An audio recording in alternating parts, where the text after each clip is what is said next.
It's a pretty fucking cool experience, not gonna lie. What is? I don't know, it's been like an actual like potty. Well, I was thinking about like when you said the word, just the day after I released the first episode. Yeah. You said, I said I wanted to get you on the potty.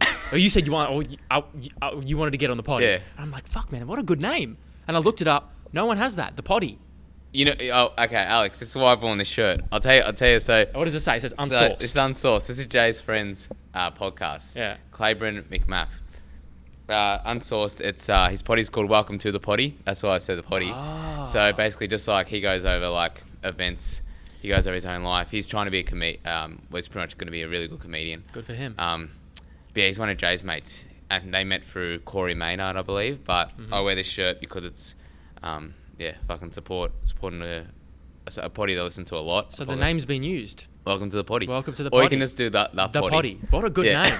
So what'd you have for? You said you're fasting. Yeah, I said I'm fasting. So, yeah, I've like done it to lose weight. Because when I eat breakfast, I'm a lot better now in terms of like control. But I used to eat a fuck ton. What would you usually have? Oh. Like let's say a couple of years ago. It was nothing really bad. Just ate a lot of food. That's where I like a bit. That's where like Like what? I used to eat a lot of eggs. I'd eat cereal when I was younger. I used to eat a lot of cereal. See, people say like, I eat healthy, right? I think everybody's concept of healthy is so different. Yeah, exactly. Like, I don't eat bad. But like cereal, for someone trying to lose weight, and you're starting with a big sugar hit. Yeah, that's where it's yeah, and that's where it's sort of gone a lot better with that. So, What's the go-to cereal? I can fuck up some cereal, bro. I'm a gluten-free man, so. Bro, this gluten-free cereals now. Yeah. Have you heard of Messy Monkeys? Yeah, I have heard of it. I used to have like Cocoa Bombs, and I was like the Cocoa Pops, if you will. What else? Messy Monkeys. I can fuck up the Messy Monkeys. There's like a Nutri-Grain one. I'm forgetting the name of it now, but it's like an equivalent. Okay. It's like a Maple Crunch Ultra Rice, something like that. It's like really good. But yeah, and because obviously being Italian and European, yes. it's like you got to eat and shit. So Yeah, it's big in the culture, Yeah. man. yeah, it's that's what it is. Like, but that's also a way of showing love as well. So you have like that sort of stuff, and it just fucking invites people in, and it just that's what I've known, and I don't know, like That's got to be a thing, right? Is it celiac? yeah, Right, being celiac in an Italian family or European family where bread and pasta is such a big thing. but like it's not. So I've been celiac for about 23 years. So I've been So your life. pretty much my life. Yeah. Right, so the first year. First couple of years was a bit. I obviously can't remember. Mum told me I just had like gut issues and stuff, and just being like I looked really like bad into the Like as a baby? Not as a baby, like probably when I was 1.5, 2 years old. So Yeah. What do you mean looked bad? I think what Mum was telling me was a bit just malnourished a little bit, and just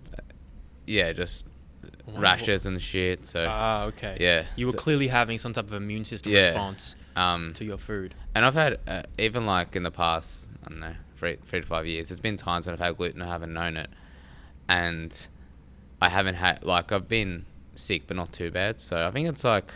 Have you had the test that's called, it's transglutamase celiac test. Have you had that? Have you had a celiac test? I would have had. I haven't had one that I can remember, Okay. but I might. Yeah, I would have had one obviously to like confirm the celiac. When you were a kid? Yeah, and that's pretty much it. Like I can't remember anything else. And then when you have, I think I've asked you this once, but like when you have a bit of gluten now, Yeah. like how much do you have to have? Is it any amount before you It's not flare as. up? It's probably not as much as.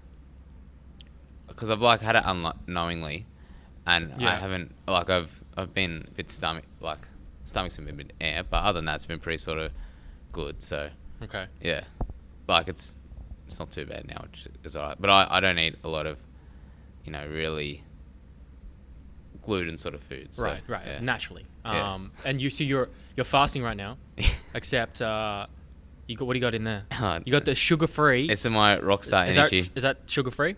Yeah, zero sugar. Shout out to Kev Barry. Give me that. Let me have a look at the ingredients in this shit. Right? People love to like have these. Yeah, Kev has some of these. Oh man, and now Kev. Hopefully Kev watches this. He's downstairs at the moment. Yeah, he's training. Talk about a fucking good trainer. But yeah, no, he bought me and Woody Bang, so Bang Energy. God, Christian Woodford does not need more energy.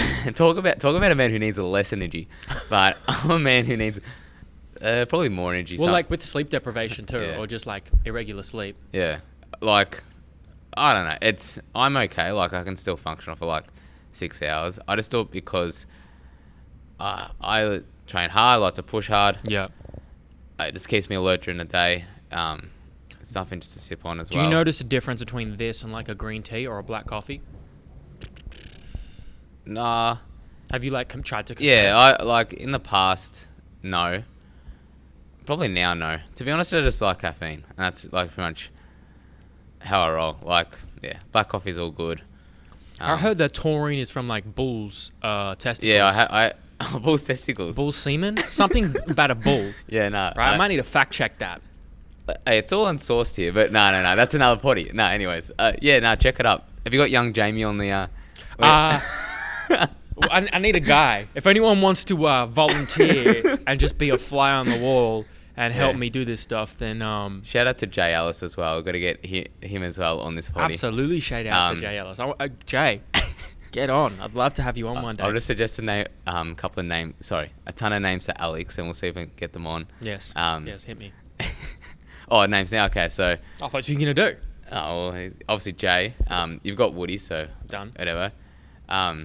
Staff at Woodford, we could run for all of them, but it's all good. Well, yeah, it's just about like talking to everybody I want to talk to. I actually really like this. Obviously, this is gonna be the third ep. Yeah, I'm gonna be after. You'll either be second or third because the second one with Alexander Mann, like it might take me a bit to edit because there was a bit of interruptions. Yeah. You'll be second or third. Either way. I forgot what I was gonna say. God damn it. That's well. We're talking about gluten and autoimmune issues. And we'll talk about. I got the bull thing right here. Okay, let's have a look. Does taurine in Red Bull really come from bull semen? Taurine is a key ingredient. Blah blah blah. Although there is taurine in bull semen, this is not the source of the ingredient in Red Bull. Other energy drinks or other products that contain the molecule taurine. Baby formula and cosmetics have taurine. Interesting. Taurine is found in other animals as well as including human intestine, breast milk, blah blah blah. So the taurine in these energy drinks is synthesized in a lab and is suitable for vegans, congratulations, and anyone wishing to avoid animal products. Okay, so this is from thoughtco.com, so that's your source. You always got to fact check and double check sources. So you can't be going unfact checking, I guess. So yes, but was I going to remember what I was about to say? I was about to say, like, as you can see, I have no questions prepared. Yeah. Right? Because you said you like the format. Yeah, I actually, I rate just having a chat and just chatting to you and just, I think when it's sort of, oh, what did you do with this? What did you do with that? That's so fucking boring. It's... Have you seen interviews? You would see, interviews, and you'll see interviews of celebrities, for example. Yeah. And the interviewer, they'll ask them a question. Yeah. They'll answer it. They'll go to the next question. Yeah. They ask them, they answer it. They go to. There is no reference to what you just said. There's no acknowledgement. You just told me a story. Okay, next question. Hold on. You just told me a story about how you nearly died, or blah blah blah, whatever, or there's something interesting. There's no acknowledgement. Yeah, and I think Alex, that's pretty much that's today. That's something also, not to put it back to me, but I've done that in my own life. Actually, fucking listening to people. Yes. And going. All right, Alex is talking about whatever, and I'm not looking out here, or I'm fucking doing whatever. I'm actually listening to you and trying decipher, listen to what you're saying, and then trying to ask thought-provoking questions that are going to lead into a next sort of thing. Because that's what I've gotten better at this job. It's fucking listen to someone's weekend, and trying to pick out certain things. You go, okay, cool. How do you feel about this? How do you feel about that? And that sort of helped me gain a lot of rapport with the members here, but a lot of respect as well. Because listen to what people are saying, you give a genuine shit about it, and it's fuck, people actually care. I care about all that sort of stuff. So I find it very interesting, especially with that sort of stuff. It's a skill, right? It's a skill. I think everybody's so fast paced. When have we ever sat down? I think the only time we have all sat down as a group because I consider you guys friends, good friends, right? It's like a family. Oh, thank you, sir. Yeah. You're welcome, sir. The last time we all sat down, it's probably businesses have Christmas lunches or dinners. Yeah. Right? Remember that last one? Oh, we didn't do one for 2019. Yeah, nah. There's 2018, Yeah. which got a bit sloppy. I don't know if you remember. It's a couple of sloppy jalopies around that. Oh god. We'll keep those stories for off air. Would they actually listen? Yeah, maybe one of them would. Perhaps. Yeah, no, I get what you're saying there. Yeah. But the point is, like, we're together and we're hanging out and we're chatting. But when's the last time, like, you caught up with Jess or Brett or Christian and just chatted? Yeah. See, Jess, I've done that in between, like, clients and stuff, just chatting to her and stuff. And shout out Jess Fantone as well. Shout out. It was awesome, awesome woman. But, yeah, no, like, that's the thing. Like, even with Woody, yourself, Cranich, I'll talk to Cranich here and there. A little bit like... Cranich, get down here, man. Yeah. Do you still lift? I hope so. I haven't seen him lift. I haven't seen him lift on the socials. Get Wilmar on the case. Let's see if Wilmar actually knows that Cranich lifts. But yeah, no, like he's, yeah, no, that's the exact thing, man. Like even with my mates, like outside of here, and like some of my school friends, like some of us really close to myself will talk about certain things and we'll chat and we'll just, you know, over a couple of beers or whatever, just have it, you know, over fucking like just go to someone's house and just chat. But you just never like actually like get to know people as well. And that's why, okay, so your podcast with Woody was fucking very, very, like, I would say I'm close to Woody in some regards, not others. Like, yeah, you're pretty close, man. But some of that shit, so the volume where he took a ton of volume, so it wasn't Cranich, well, Cranich might have been there, like, at the reception, but it was me and Melanda that were there. So we, like, watched... When he first came in? Yeah, he was fucked, like, and straight away we're like, all right, Brad comes in, he comes in, they're all walking in. And straight away, me and Melanda like, oh, how he retold it was like what happened. He was slurring his words, and he was just out of it. And like, we were pretty much like, you've got to go upstairs and just, you're not, because I was able to. Melanda's fine, like she can do her stuff by herself, but we're like, Woody, you just need to go upstairs and just relax. I was there pretty much all day. At 8 o'clock at night, he was still sleeping. Anita comes in, Jeff comes in. What? He got there in the morning? Yeah, he got it. Well... Or what time did he get there approximately? Like early afternoon? Approximately? Fuck, 11:30, 12. So he'd been there all day? He's been sleeping all day, yeah. Holy shit. Yeah. So that's where, like, it was fucked, man. That's where a lot of stuff he was talking about fucking... I haven't had a lot of mental health issues, but it fucking hit home, man. Because, like, someone that's very close. Yeah. And I would consider obviously a mentor, but, like... Absolutely. Almost like... a brother / father figure would be close. No, I get it, man. Yeah, it was someone very close. So yeah. That fucking scared the fuck out of me. I was like, fucking hell, like, yeah, it just, yeah, all those stories and shit, man. Like, and I think you were the right person to do it. And I think you obviously saw on the love on social media was getting. It's like, fuck, it was really, really good. It was really good. I appreciate it, but it's testament to Christian for one, keeping his word, and it's interesting to hear your perspective on that too, right? It's always like, okay, what did the other people say? But I just wanted to give him space to talk about it, because the reality is, to facilitate a conversation like that, I think you really need to know somebody. You need to be close to the circle. You need to know them for some years. I think you need to just really sit back and listen and just let that person go through it. Like, I think if you had like a traditional Q&A interview format and you asked those questions, I don't know if you would get to that. Yeah. And that's the thing. He wouldn't open up as much, whereas you're a close friend. And as I messaged you as well, you were on the Ask Woodford show, or Chris, like... 49. 49, yeah. No, 50, sorry. 49, 50. Well, 49 was Woody, obviously. 50 was yourself. Was me. And, no, like, I find it interesting how, like, you helped him with that sort of stuff in terms of, like, his podcast. Yeah. And now you're doing your own podcast, and you had him. One. That was so fucking cool, yeah, and like that made my day. And obviously, a lot of people would have been like, "Well, yeah, no shit," like they would have known what I just said. But yeah, anyways, like, it was pretty cool, man. Like, absolutely. Yeah. I mean, I thought, what better way to start it? Yeah. Like, then with a guy like that, and this is his house. Like a massive credit to Christian Woodford and Woodford Sports Science Consulting, because this is the upstairs area that doesn't really get used, and I've built it into like a makeshift studio. Massive credit to them. Yeah. I'll always be referencing like I'm biased, I coach here, but like if you need a gym around the southeast suburbs in Melbourne, like athletic development, human performance, this is the place. Yeah. This is the place. And why? How did you find about this place? People ask me that. How did you find about Woodford's? So we're going into my backstory now. So Motherfuckers don't know. Everybody knows about you, man, but nobody knows you. Nobody knows Chew. Nobody knows Chew. Shout out to Michaela What's Can. that from? Michaela Can. She always says Chew. Okay. She's a good woman as well. AFLW player. Very good. For Collingwood. But yeah, no. Anyways, okay. So I found out about Woody year 12. So if my timeline's correct, that would have been what, 2013. And or you graduated 2013. Yeah, so it would have been probably that. Yeah. Like was when he started putting out videos. And then 2014 I think was Anyways, like, and then it was going into uni. But I saw like his stuff about CrossFit and all the stuff about him in terms of athletic performance, and straight away I'm like, fuck, that's what I'm gonna do. Now I had inklings that I was gonna be like an S&C coach. How? Why? I just like sport. I like to train.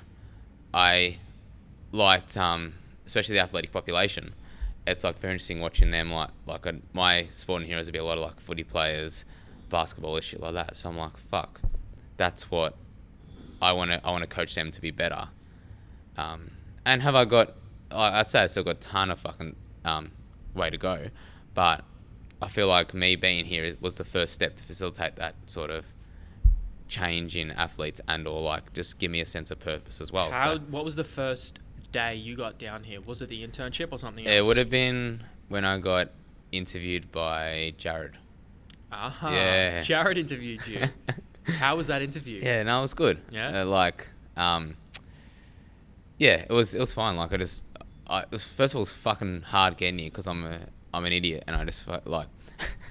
And to my mates, I'd probably be like, yeah, no shit, you're shit at like fucking spatial like shit. I just can't. What, spatial awareness? A little bit. No, in terms of like with maths and stuff, like I don't know, it was all good anyways. Got here fine. Oh, right, like geographically. Yeah, where it was. a little bit. Yeah, I'd say a little bit. For those who don't know, you live an hour away. I'm in the great suburb of Keilor. Yes. Bro, when I hear like every now and again, I'll hear like whispers of news of like a local news around Melbourne. What the fuck's going on around that area, man? People getting shot and stabbed. St. Albans, fucking all that sort of stuff. Why is that area? I don't want to discriminate to that area. It happens all around Victoria, but why is it that area that seems to attract a bit of that? I don't know. It's just different nationalities, man. Like I suppose it'd be the same if Moorabbin had like a lot of different nationalities in there as well. Like it's just different sorts of people. I'd say Keilor and Tails Lakes are fine. Like I've got just a lot of people there like are awesome. You're just gonna have, it might be like, one or two people in like a city, sorry, not even city, like a suburb that ruin it for LS. If you think about mental illness as well, like statistically how many people out of like thousands of people would have a mental illness in an area is gonna be a significant amount, enough to cause impact. Yeah, exactly. And I honestly don't know why. It might be population living there. Yeah, there's a ton of reasons. Anyway, you go sidetracked. I'd do that. It's all right. It's conversation. That's a sign we're doing the potty. It's just like, you just got to sidetrack. You come back. We're just a bunch of talking apes. Chimps. There's another one, talking apes. Yeah. I nearly called it that too. But I just love the word chimps. Yeah. It's very primitive. Chimps reminds me of champs. And I'd say talking champs. Yeah, I know, or just get a champ or something like that. Just something real just degrading to people. A champ? A champ. Wait, let's go back and forth. You got to go back with a different one similar to it. Does that make sense? Okay. So I say, hey champ. What do you say back? G'day boss. All right. Hey sport. How you going, pal? Oh, that's a good one. Hey comrade. Oh, I haven't heard that one before. No, I just thought of it right now. Hey buddy. I get a lot of buddies, and I just but you got to get one like a bit of like a condescending one, like a champ. I got the best one. Hit it. Okay. This is the one Campbell always says to me. He says, "Are you ready, kid?" Or "How you going, kid?" Kid. That annoys the fuck out of me, but I laugh every single time because I hate it and I fucking piss myself. How old is he? He's 23 years old. He's younger than you and he's calling you kid. Yeah, and that really fucking annoys me. Oh, come on, champ. But nah, I love him. He's a good man. So Somerville, I want to get you on because he got. That's another one. Yeah. He got messed up with. I don't know what happened exactly with his fight in December. Yeah. He got rolled.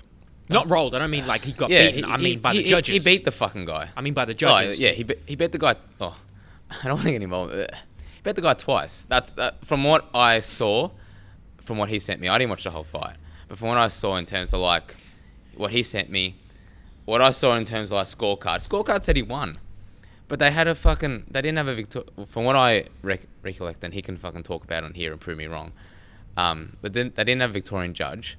They had an Adelaide judge. The other fighter he was versing was from Adelaide. Yes, it's biased. Yeah, and like, but the guy, I can't have that. he gets coached by the guys from JT Performance who are fine. Like they're really good. I rate their stuff. Boxing skill or S&C? No, S&C. So I've got no issue with like their. So yeah, like that's confusing. Why? I gotta ask him. I'll ask him. It's okay. Like yeah, it's just but his fights Feb 29th in terms of his pro debut. So Cool. St Kilda Town Hall, so we can just Get around it. Yeah, Cal Somerville, one of Australia's best 75 kilo division boxers. Well, he's going to be 72. 72. Pro debut or the butt. What? The old the butt. What? That debut, the butt. All Is that what you're abbreviating? The butt is the debut. No. So, Woodfords. Yeah. You get interviewed by Jared. Yeah. What's the first impressions walking in there? It's a space that I hold in high regard. It looked really cool. It's been a place that I probably wanted to get to for a year before that. What are your intentions coming in? Do you already know I you want wanna- to coach there, or are you like? I wanted to coach there. I wanted to have a job. Literally, I was like, When did you make that decision mentally? I walked in and I said, I want to work here. Yeah. That's like why You said that to Jared, I might have said it to him. or you kind of thought it. I thought it. I can't remember if I said it, but I'm like, Yeah. I want to work here. This is what I want to do. Yeah. I should have done it a year before. If I didn't apply for that last one, who knows what would happen? We might not be. Hey, we might not be friends. We might not talking here. We might not be a bunch of talking chimps right now. We might not be a bunch of fucking talking chimps, but that's what happened. Yeah, and it was really cool. So, I did that. I wanted to work here. Now, listening to so the first day of the internship was pretty interesting, because we got there and like listening to like who was speaking. It might have been Jay, just speaking to us about what was, or maybe even Stubbsy. And then Woody walked. So first impression of Woody, he comes in, he was late, and he started sprouting shit for like 10 minutes. Which, if you know Christian Woodford, you know pretty much that's what he does. Yes. But yes. he just comes in, and he started yelling for like 10 minutes, and I was like, all right, Here we go. what's going on here? How you going? And then how you going? And it was like, and then he just fucking, I don't know, did other shit. And I'm like, all right, you just talking shit for like 10 minutes, talking to some other people. I remember one of the guys, Marcus Hibbard, who he was talking about, if I fuck this up, Marcus, sorry, but he was like a mechanic, I think he was, and he came into like coaching because that's what he wanted to do. Amy Melander's brother was there in that internship. John O'Brien, who me and John trained with Jay for a little bit in terms of like Jay coached us. Mm-hmm. So John So was starting off, you got coached by Jay. pretty much 5 to 6 weeks in. Hello, sir. Speak We're of the just devil. Talking about you. But Yes. yeah, so Yes. Please carry so on. 5 to 6 weeks in, I got coached by Jay. Oh, Alice. Yeah, sweet Alice. Me and Alice. me and John O'Brien got coached by him. So yeah, it was good. Yeah. And that's pretty much my memories of the internship. I said to Woody in the Ask Woodford episode that I was in, episode whatever the fuck, can't remember. But Type that in. yeah, type that in. Search that shit up. But anyways, me and Woody were talking about it, and the first 12 weeks being here, man, I reckon I did not put in as much effort as I probably could have.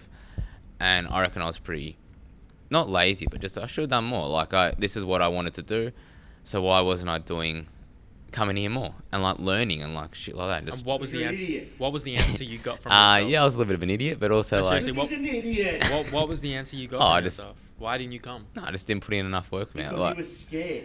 yeah, I reckon. He probably intimidated. No. He didn't probably want to work hard. He didn't want to work hard. Uh, well, I'm gonna let him speak for himself. I don't know. I'd say I was. No. He probably didn't know his potential. Yeah, I reckon it might have been. I reckon it was a little bit of that. I reckon I A just. little bit of calm beer, a little bit of calm. Yeah, got me. You're really And- going to regret allowing me up here. Yeah, we should have had a lock, but anyways. We do need a lock on this door. Can we get Brad to install a lock? Thank you. But anyways, I was a little bit scared. I was a bit scared, but also, I was just didn't put in enough work. I had other goals. I was working, elsewhere, and I'm like, all right, well, fuck, now I got to start working here a lot more and just put more time into it. And that's where I started. After the 12 weeks, Woody offered me an intern position here, and it was pretty much. Why? It was Did you ask or did he offer? No, I didn't ask. If it wasn't for, I'd pretty much say Jay, because I reckon Jay was one of the ones. Yeah. Who offered to keep me around. So that's why, obviously, that's one of the reasons why I love him. But he pretty much saw potential, and he just said, look, he's not harming anyone, just stay around for another 12 weeks.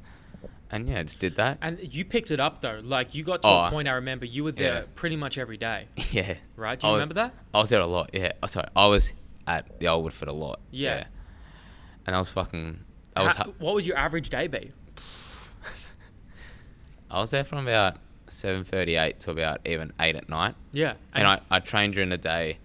I pretty much coach every member, because that's what I had Woody tell me about it. Like, he'd say, okay, you're gonna coach this person. I'm like, cool. And I just do that. And so if we're talking about knowledge, obviously not very some parts are knowledgeable, some parts I'm not very knowledgeable in terms of S&C. Sure. So strength, I'd say I'm pretty knowledgeable. Speed, not so knowledgeable. So I don't know, just you see a lot of different clients, you talk to a lot of different people. That in turn has helped build my confidence up. I'm a lot more confident person.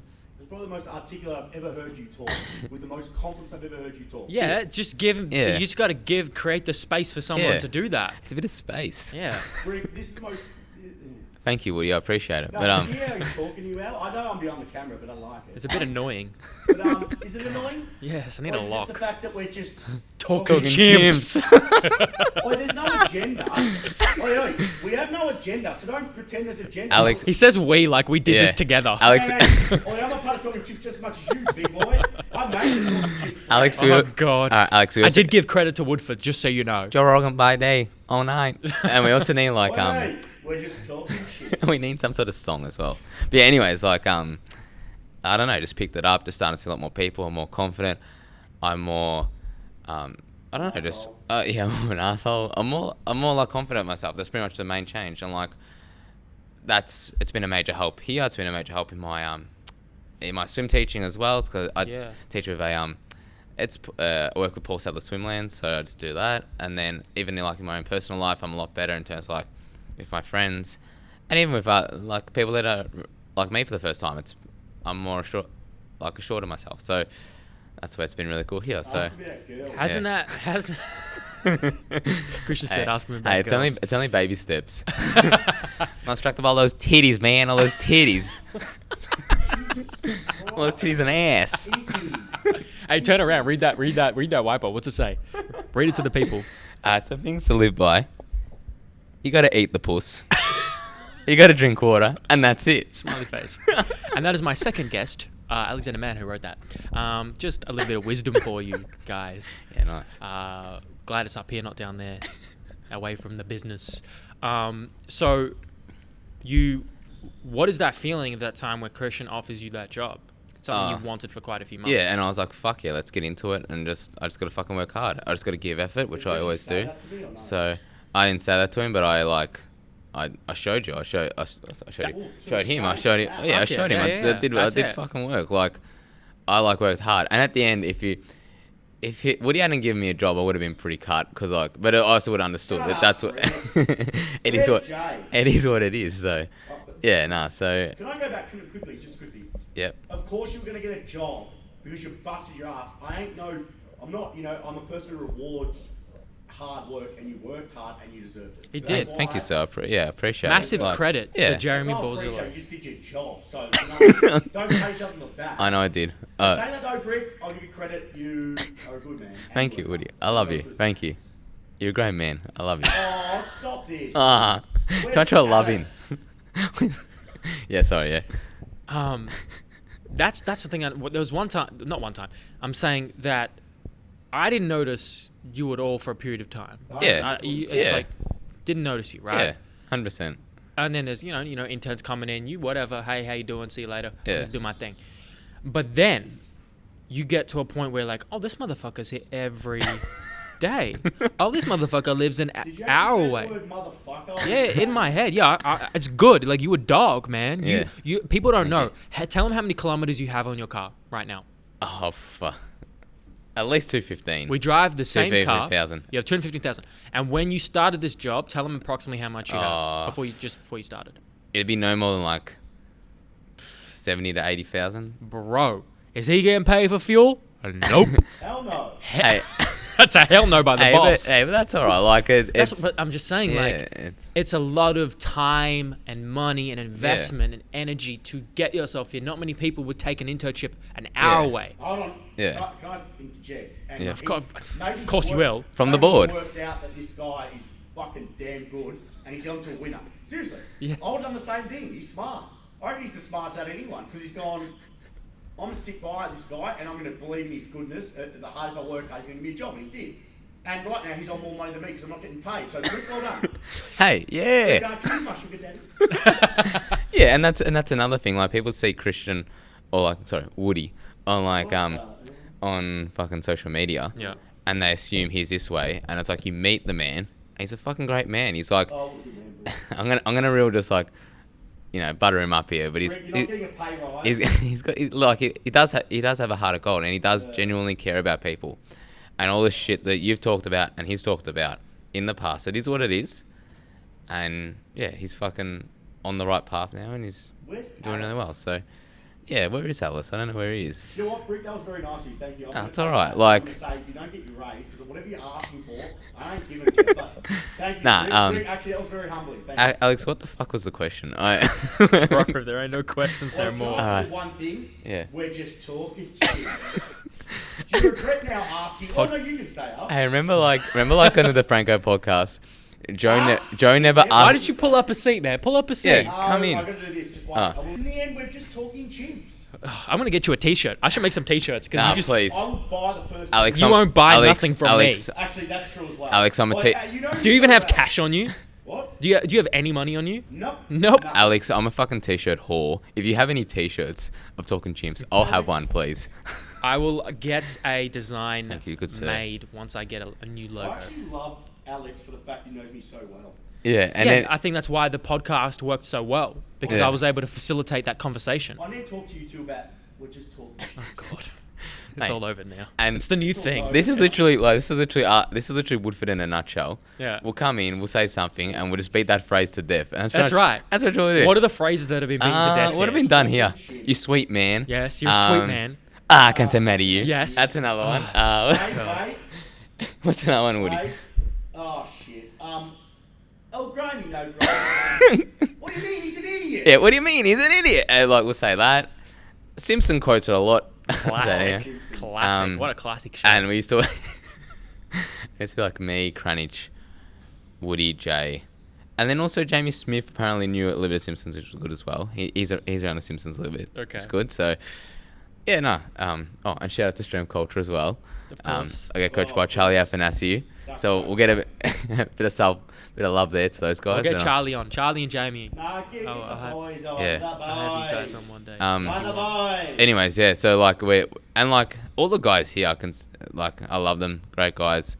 Even like meeting them for the first time when I first met them for the first time. Like you got your Melanders, got your Kev Barrys, Dean Metropolis, all those boys. And the Ilgan.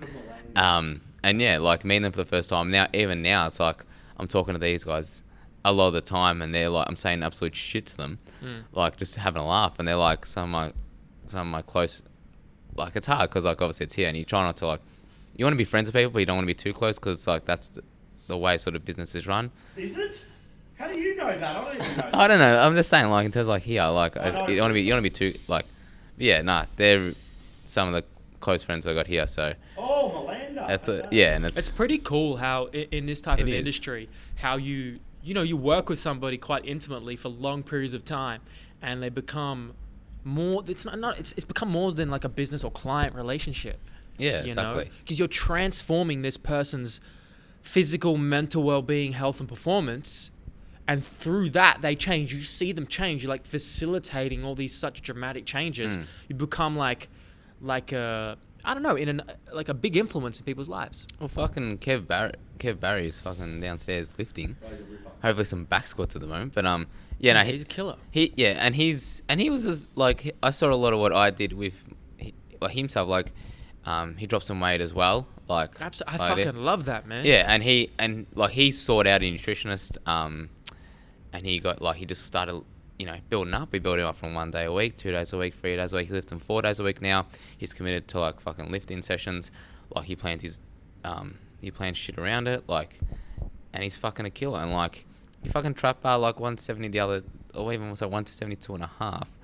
And he's fucking like, I'm so fucking proud of him, man. And it's pretty cool to like see him progress. And like he used to be fucking stiff and like not move. His ankle's fucked, and now his ankle's a lot better. Like he's fucking squatting full range squats, and that's crazy. That's like crazy, the fact that like to see where you come from. Yeah, right. And I feel like if I can continue to get better as a coach, I can start to get a bit more of that. And there's other stories as well, but like that's why I do seminars, or why I try and get better in terms of that sort of stuff. How was the strength coaching seminar on the weekend? Yeah, it was fucking excellent. Dude, what are the takeaways you got from it? Just in terms of like looking at movement assessments and stuff, and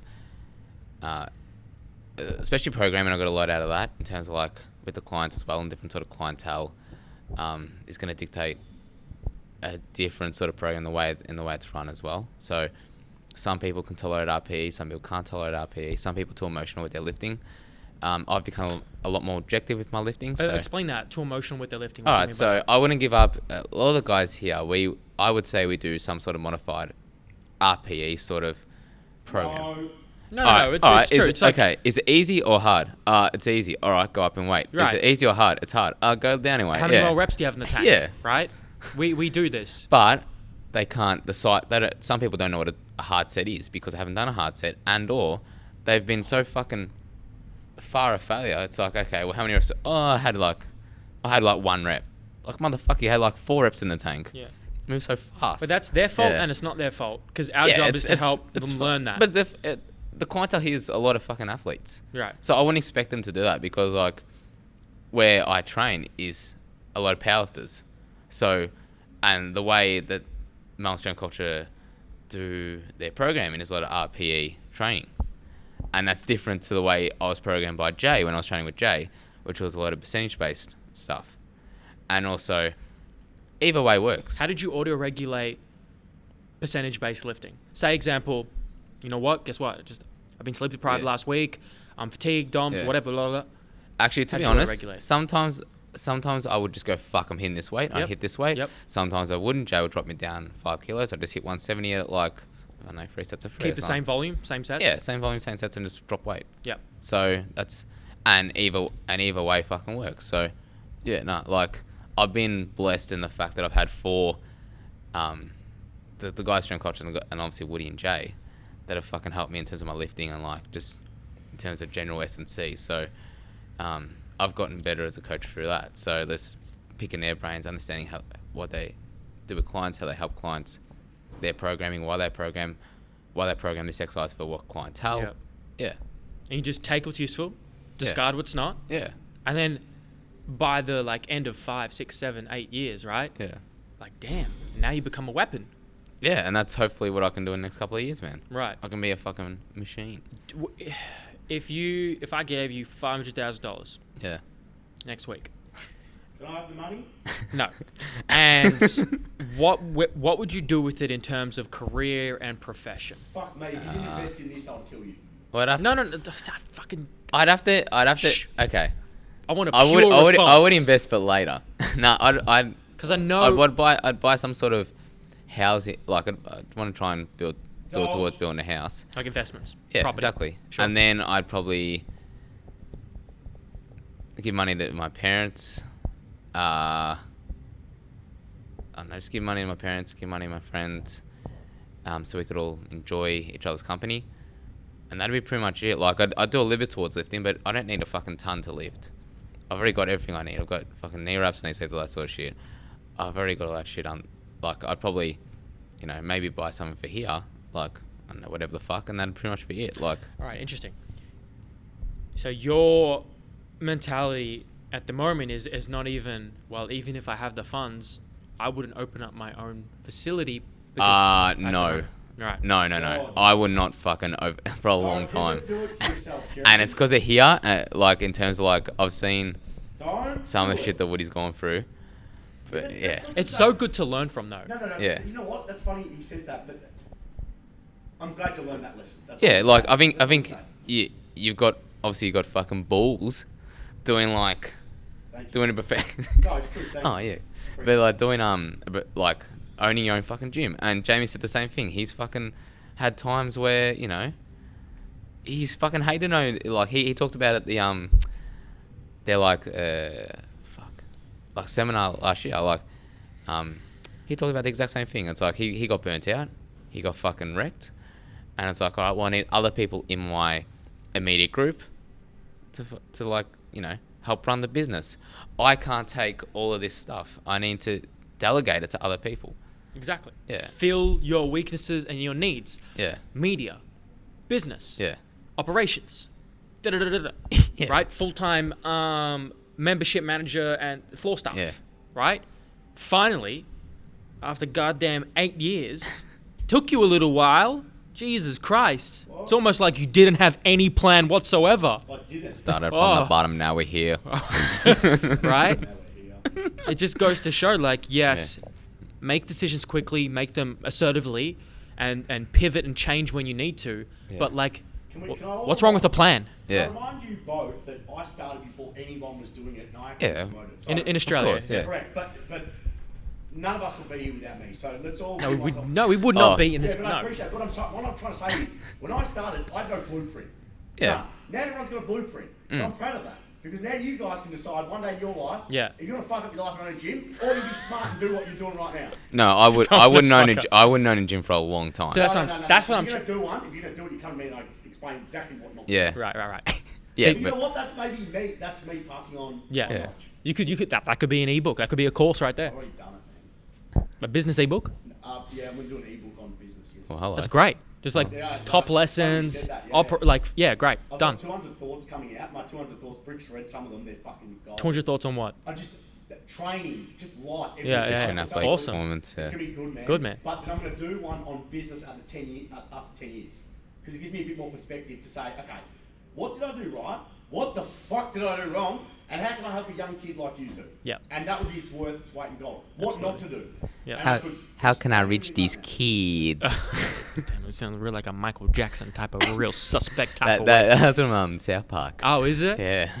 I never got into South Park, but I can see its comedic genius nature of it. Yeah, that. the You one never got into South The I one, never got the into one it. that Woody loves is when Tom Cruise was Oh, the fudge yeah, pack. fudge packer. So it had Tom Cruise literally packing fudge. Okay. And that for those that don't know, packing fudge is He was euphemism packing fudge. is for being a homosexual. Ah. So he was literally packing fudge. Like Tom Cruise, you're No, packing no. fudge. Explain the whole thing. He was actually packing fudge. Yeah, it was that was a joke. He was packing fudge. Oh, I get it. It was like literally, No. He was packing hey, fudge. hey, do you get it? Do you get it? Don't get it. Get it? Anyways, okay, Get it. so we got a bit sidetracked there. I'm gonna steer it towards you, Mr. Sandals. Okay. Looking really jacked.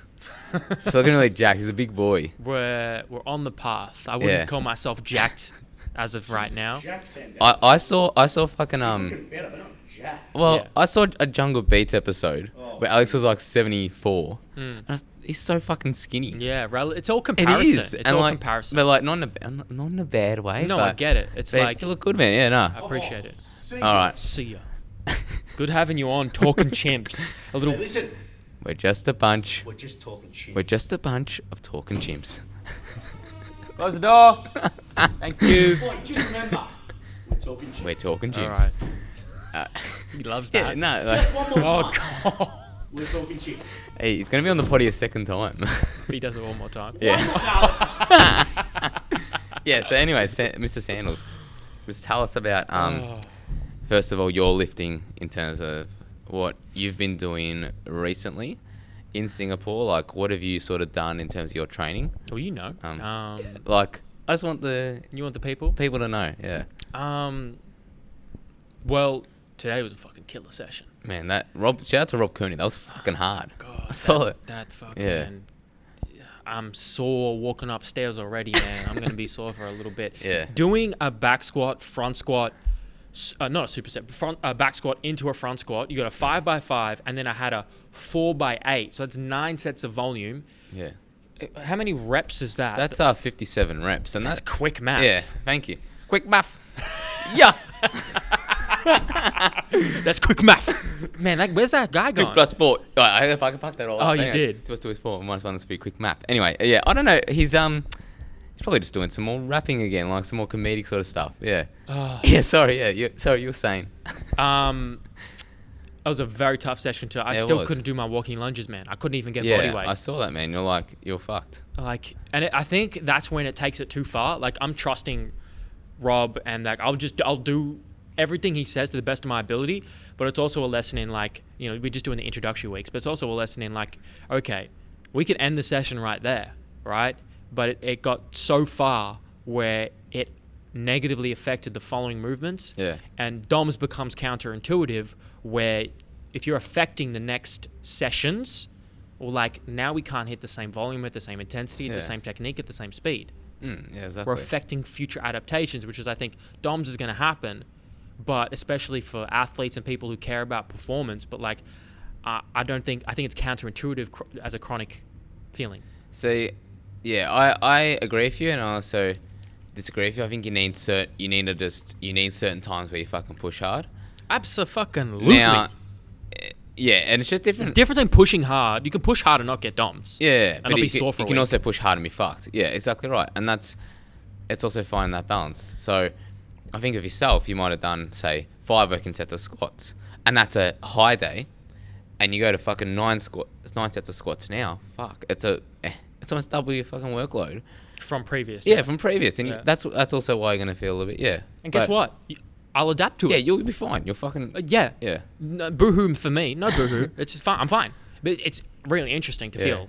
No, 100%. Like, I think, yeah, and it's great. Like, credit to yourself, man. You fucking, you put in the fucking work, working hard. So, yeah, and it's like all the gains and stuff, and all that sort of the gains train is at the station, and you're gonna be on it. And What was that again? the gains train has left the station. The gains train has fucking left the station.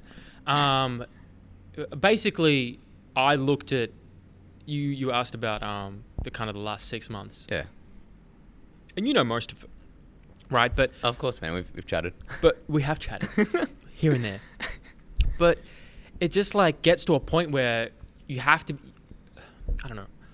I think it's important to be hard on yourself and critical of yourself, because then that pushes the boundaries of self-development. Yeah. Okay, like you are doing with your body composition, and you're realizing, okay, you've dropped like how many kilos in the last 3-4 months?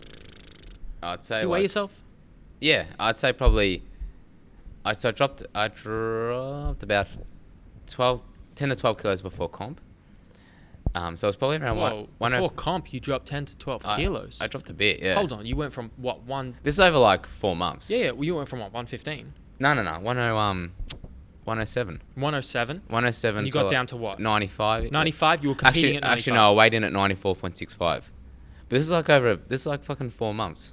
So wow, you dropped like 10, 12 kilos in 4 months. Comp, you competed around 95. Yeah, Sure? pretty much. Yeah. I'm just rounding. Yeah, I know you're good. And now? I'm 88, 87 and a half. Wow. But I had a big.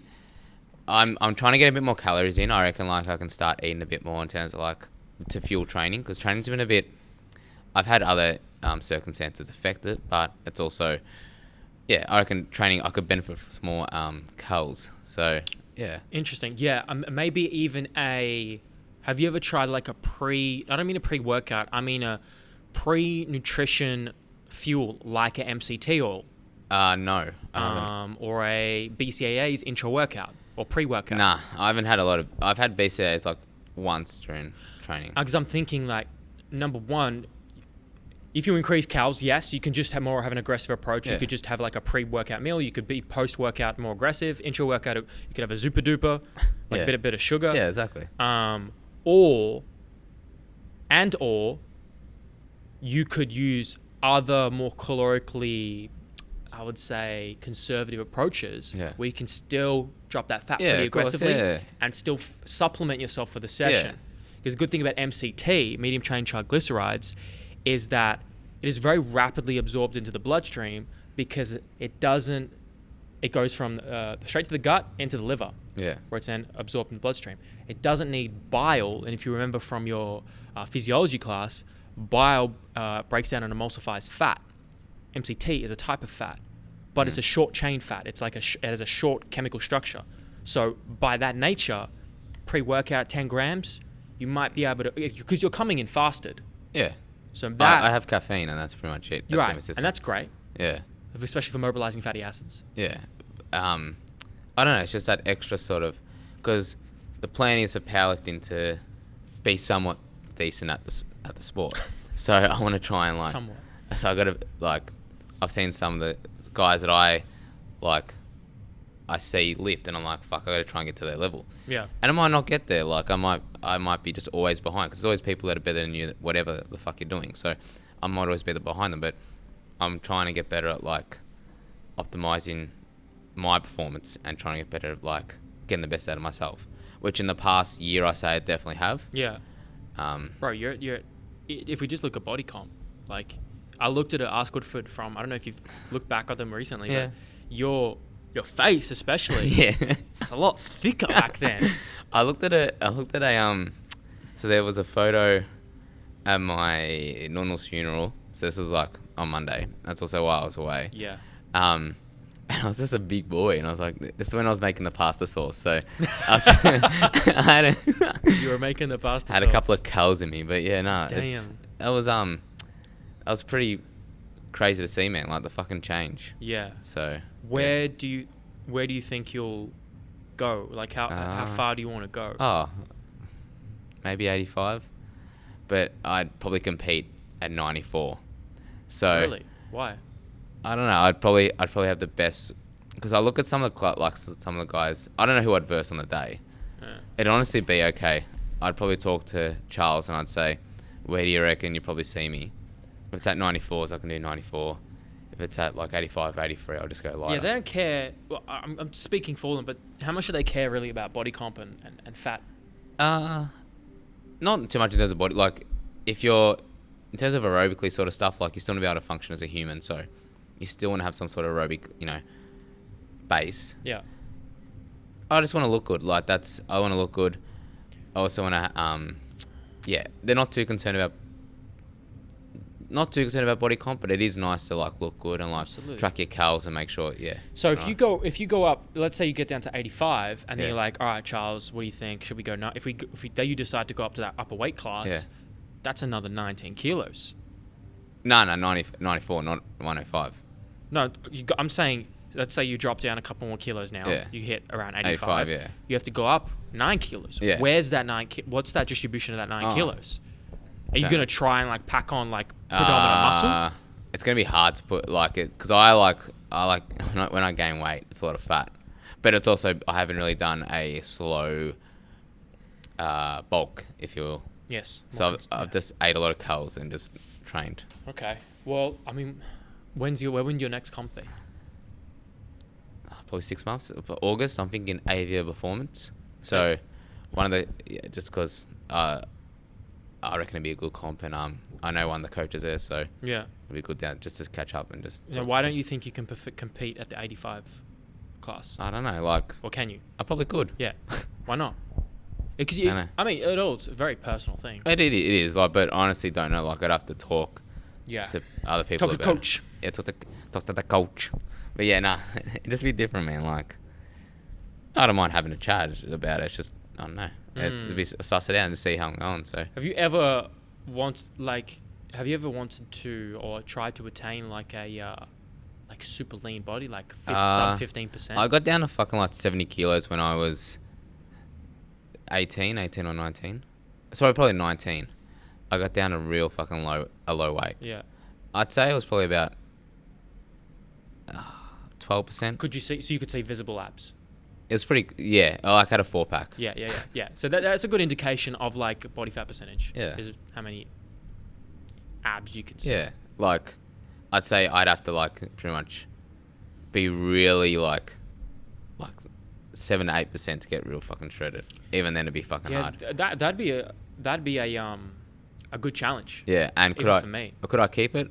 Probably not. It'd probably be a couple of weeks, and I'd have to probably maybe go out. Oh, it's interesting because a lot of people can maintain it. Yeah, 100%. Right? And I just think you have to. I'm talking about something I haven't done. I don't recall being sub 10. Yeah. Right? But you understand the general science of it, and like, well, it's gonna be very difficult to do that if you're trying to put on muscle mass and you're in a caloric surplus, because caloric surplus, you're gonna put on some fat usually with it too. Yeah, exactly, and like, that's where it's sort of gonna be a bit of a issue in terms of that. So. But if you're in a deficit, and if you're doing things like you're having your caffeine, you're going fast morning cardio, if you're sleeping well, you're having some or a green tea thing.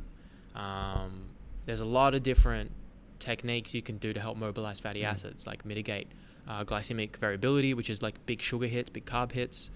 But right now, the gain train, as you call it, back on track, is get in the best physical shape possible, man. Yeah, okay. Let's fucking do it. Yeah, no, it's cool. It's good to like chat about this, and especially like I remember when it was myself, you, Kranich, and Jess, and we'd all be training together. We did. Those were the fucking days. Like Strong Buster 911. Yeah, and we'd call our group that, and somehow fucking Adam Flynn. Now Flynn's he's weaseled his way into this group. Well, he didn't really. I love him, but we put him in. Yeah, put him in. Because he joined us on the first session for a little bit. Yeah. It's like, do you want to do it? It's like, yeah, I'll do it. Never did it. Where are you at, Flynn? Hey, I actually don't know where. I think he's on Is he still in Australia? Pretty sure he is. He's on Brady's granddad's farm. Still. I don't know. Like that would just be me guessing. Because you got to do a farm work if you want to stay here longer than 6 months. Something like that. For a visa in Australia. Yeah. Damn. Haven't seen that man. But yeah, no, like those were the fucking days living here, and then yeah, like fuck. It's a cool thing. It's a special like camaraderie when you can do something physically, mentally challenging together. It brings people together, like exercising, physical activity, sport, anything physically, mentally demanding, martial arts, lifting weights. It brings people together. You guys get better together. How cool is that? Yeah, exactly right. And it's fucking a great feeling. And seeing like, for example, like Jess hit a fucking deadlift PB, or you hit a squat PB or shit like that. It's just fucking cool. You're just winning. Yeah. Mentally. You're having these wins. Also, we'll do some other chat as well. What do you reckon about... so we're talking about downstairs about the UFC card. Yes. Now... So 248? What is it? I'll look it up. Maybe 247... Maybe 247. Yeah. I didn't watch much of the fights. Now, apparently Dominic Reyes, which I didn't expect, he stood toe-to-toe with John Jones. Some would say even won the fight. Bro. Did you see highlights? I saw some highlights, yeah. And from what I saw, he did pretty well. I think he did very well. I was surprised, and at times in the fight, bro, I was like, my heart rate was way up, man. I was like on edge for 5 rounds. Now, who fucking saw that? Like, okay, so they're in the press conference, and first of all, I do not like John Jones as a human. Now, you said this before. It's an interesting comment. Say what you say. You don't like John Jones as a human? I reckon if he ever watches this and he ever kicks my ass, it is what it is. Like, I deserve it. But, so watching some of it here, yeah, nice. I reckon, honestly, Can you see that? Yeah, I've seen some of the stuff he's done, and he seems... now, he's trying to be like a man of God and all that sort of stuff, so you can't dispute that. But some of the shit that he's done has been a little bit shitty. And that's why I can't, as a human, I can't really support with the potential drug stuff? Hit and run. There was a hit and run? Yeah, where he sort of... it's going to be like he sort of fled the scene. Okay. Yeah, and that's where I'm a bit sort of amped. But as a fighter, he's pretty much the best fighter in the world. Right. Like, you pretty much... Him and Nunes, you can pretty much say are the best fighters in the world. Nunes is a man. But an animal. That's where it's like male versus female. It's a little bit sort of... Well, guess what? There's biological differences between males and females. I don't know if you've heard. Jeremy. But in our degrees, they do talk about it here and there. I've heard it a little bit, but It is the foundation of the science of the human body. yeah, exactly. But But let's not argue that. pull that shit up, Jamie. Yeah. Anyways, like yeah, no. So as a fighter, he's fucking one of the best. But shouldn't there be an opportunity for redemption for people? No, of course. Like I've seen what he's done. I don't rate it. Yeah. Now he obviously deserves a second chance. Obviously deserves a So like Connor is coming back in an interesting way. And Connor's appears to be a little bit more at peace. Now I did see a video. This was like on one of those MMA Insta accounts. I'd have to actually look up and see which one it was. But apparently Connor was with there was a crackhead, and then she was filming like herself and Connor was like in the bed just sleeping, and she was like filming herself. So I was like, When was this? This was like, I saw it on Instagram feed this morning. But is this This isn't this like, video taken years ago? it might have been. This isn't like it might have been last week. It might have been 3 years ago. It might have been 5 years ago. Yeah, that's what I'm saying. Like That's the people thing. bring up things. Yeah, like, that's the thing. I just saw it on my feed. I was like, oh fuck. So this obviously isn't confirmed. right. And There's this a is- lot of questionable stuff. This is all fucking unsourced, and that's what we sort of do here. Live it unsourced, live it not unsourced. But yeah. Exactly. Nah. What do you reckon of Shevchenko as well? Oh my god. Yeah. She is so. I'm going to skip to that fight right Yeah. now on the highlights. She is so dominant. Oh, look at Derek Lewis. look Yeah, at Lewis the with, fucking with man. the flying knee kick. Bam, bam. Nah, Um, and Latifi's not a bad fighter as well. So But Latifi went up a class. He went up. yeah, he was like in light heavies. And so Yeah, he wasn't doing too well at light heavyweight, so he moved up, and well, he lost. yeah. Derek Lewis trying to kick. Honestly, I just fucking rate Derek Lewis as an athlete. He's just a big motherfucker. Bomb. He just wants to fucking hit. Bam, bam. Yeah, I don't know. and I'm gonna skip that one. And Obviously, we'll go to I'm- the Shevchenko fight. Obviously, I'm a very casual fan. Oh, then there was this. There was Justin Taffo. He's from New Zealand. Okay, I know. This is his second fight, which he won against this American. But Valentina Shevchenko and Caitlin Chukagian, I'm sorry, yeah. if I'm mispronouncing that. Shevchenko just dominated almost every moment of the fight. Cut her up. I don't even know what type of kick. It's like a spinning heel kick or something. Yeah, it's something like that. Such a dominant performance, and the way she carries herself is so admirable too. Yeah. Like, I love, like, so positive. Actually, speaking of such a positive person, where's what's her name? Caucasian American, really small and petite, shaved head. Rose Namajunas. Yes, haven't heard a lot. Where's she at? She'd probably be. I actually don't know. I haven't seen her fight for a year. Yeah, and I think she might be. I think her last fight was a title fight, and I don't know what's happened to her since. So similar thing where she's such a dominating, positive human Yeah. being, and Shevchenko was just drove through Yeah. almost everybody. Yeah. Um, Especially in that division as well. and then we get to Yeah, John Jones. this Reyes. fight. So, what are your thoughts coming in before this fight happens? I reckon John Jones wins pretty easily. Right. And that's basically just based off. I didn't really see much of Reyes to like go, Neither. oh, this guy could be fucking really. Yeah. You know. And Jones acknowledged that too. Do you watch the press conferences? I watched part of the press conference. So They do the highlights on YouTube. yeah, and Pretty good. I pretty much watched that, and I saw some of the stuff that Jones was saying. Yeah. To be honest, it's validated. Like, fuck, Reyes hasn't really done much. Hasn't really beaten. Well, hold on. He's been undefeated for 12 fights. Yeah, This is his but first loss, I think. it would have been, yeah. But I guess I don't know. Like, I personally didn't really see much. Now, Yeah, neither. But then again, like, I'm not a fucking UFC expert. Like, I watch the main cards. And Yeah. go, oh yeah, cool. But yeah, no, I was very, from what I saw, I was very surprised at fucking Reyes. Well, before this fight, I think Jones is going to take it to him. Yeah. But Reyes starts out strong, man. Which you He would comes out quick. Who would have expected that? I guess. Yeah. Right. And what Jones did, I think, really well is he was very patient, right? It's a little slip and a little knockdown, but Jones gets up right away. But Reyes, that's a nice uppercut. Yeah. Like Jones gets him back with a right hand. Like these guys were patient, but they were going at it. Yeah. And in the end, I gave the first 2 to Reyes, the last 2 to Jones. The one in the middle was too hard for me to do. They think Jones won because of the takedowns, right? But Reyes was but Jones couldn't really keep him down. Like he got him down for a bit, just a couple seconds, but Reyes always got back up. You know, Jones has been he did a lot of, well, he's been dabbling like powerlifting. I've seen him deadlifting. Yeah. What do you reckon? Have you seen clips of that? And that well, sort of stuff? I'll pull him up and we'll have a look. But shit, it was a hell of a fight, man. And you should stream the fights. Well, legally, of course. Of course. Oh yeah, of course. Yeah. Of course, legally. I don't know.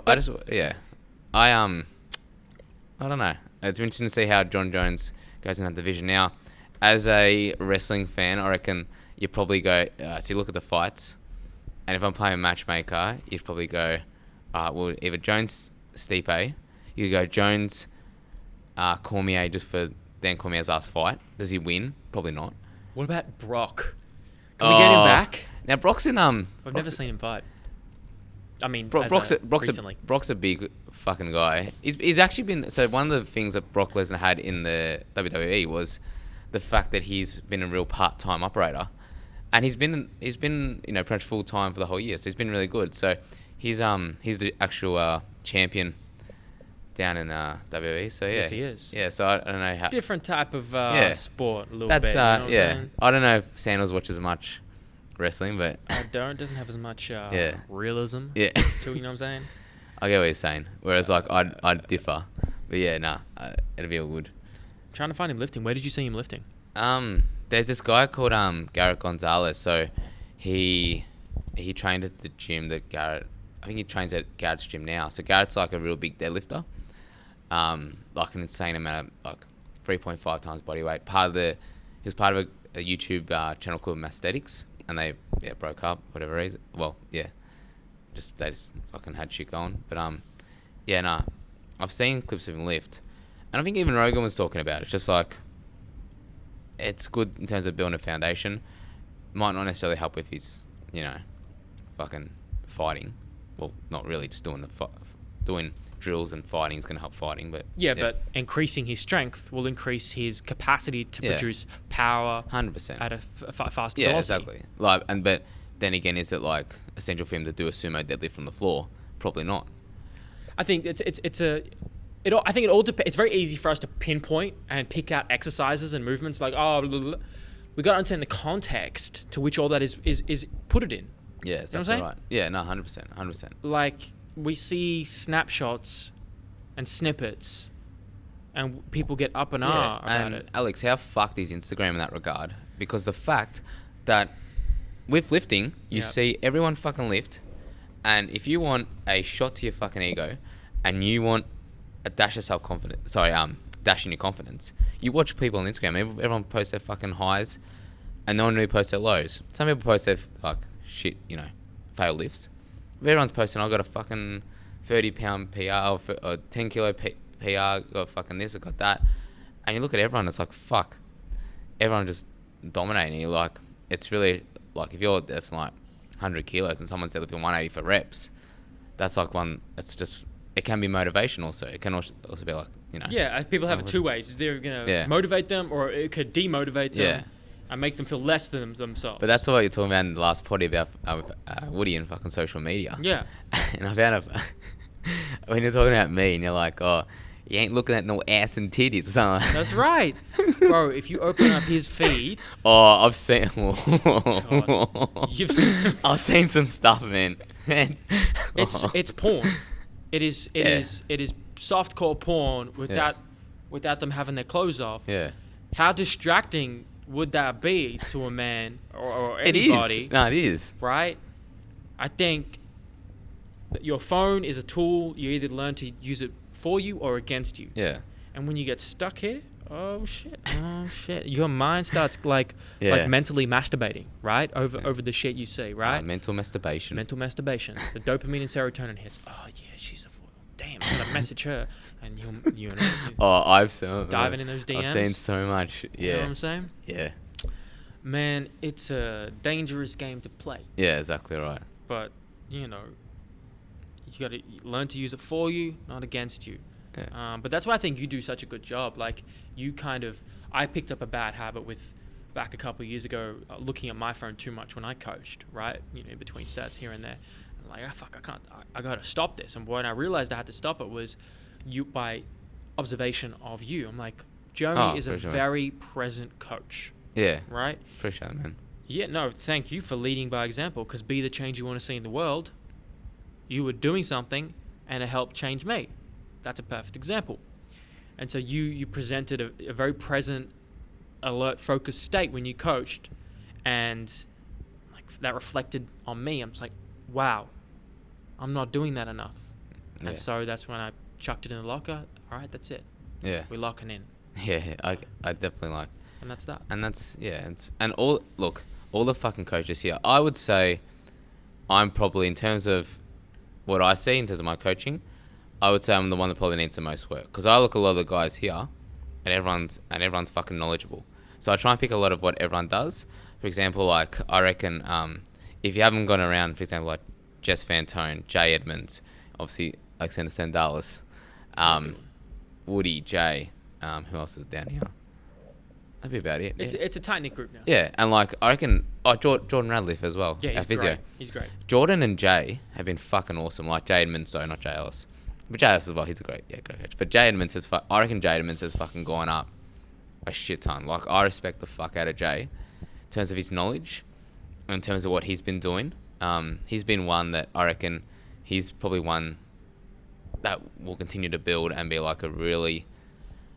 Like, I don't want to put pressure on say like be a big name, but I reckon he can be a big name. I reckon he can like push really hard and be like a fucking really great coach in the fitness industry, S&C industry. And it just goes to show you that you can have a wide variety of personalities and character traits. Like, Jay probably leans towards the personality of yourself, where you guys are a bit more reserved. Yeah.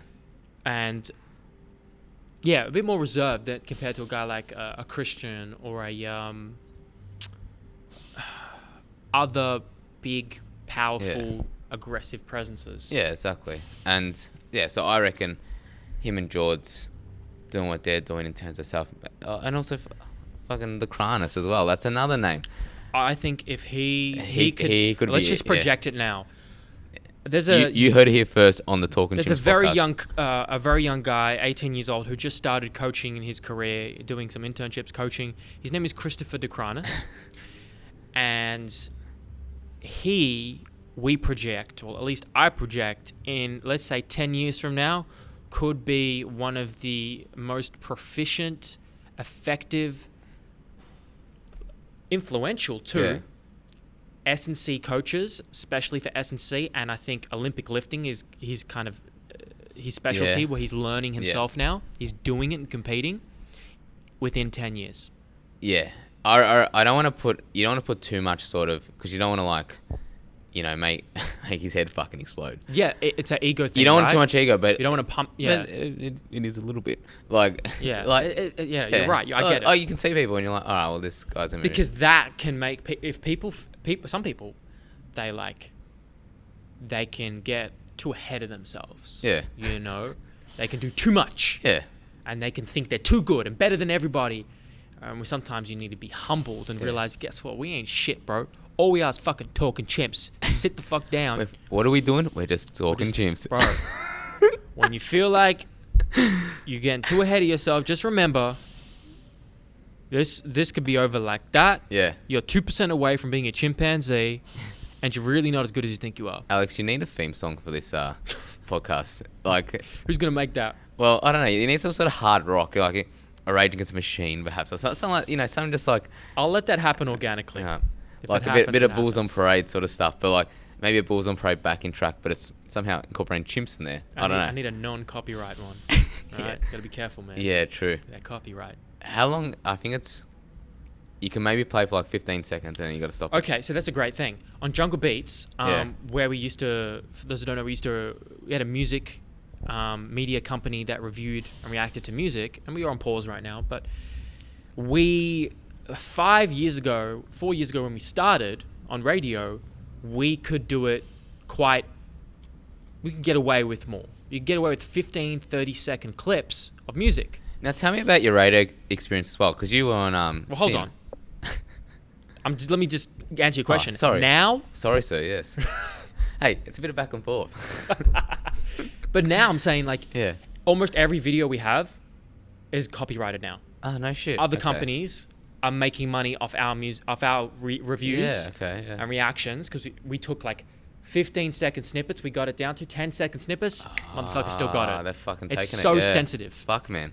So they're like fucking coming in and like taking all that. Yeah. Fuck. Anyway, you gonna ask me what? I was gonna ask you about Sin. Oh, that's another thing. Like 90.7. you forget about fucking what people do. Yeah. And you're on Sin. How's that? Like how'd you enjoy it? Like what was the that experience, man? Look, in the end, we got kicked off, suspended, and banned from them. How come? And if you want to know the story to that, just type in YouTube how Jungle Beats got kicked off of radio. It's like 20 minutes of us just talking about it. what the fuck did you do? Look, just look it up. Okay, I'll look it up. But let me talk about the positive. Yeah. Look, credit to them because they're a community radio station, Okay. which means they take volunteers.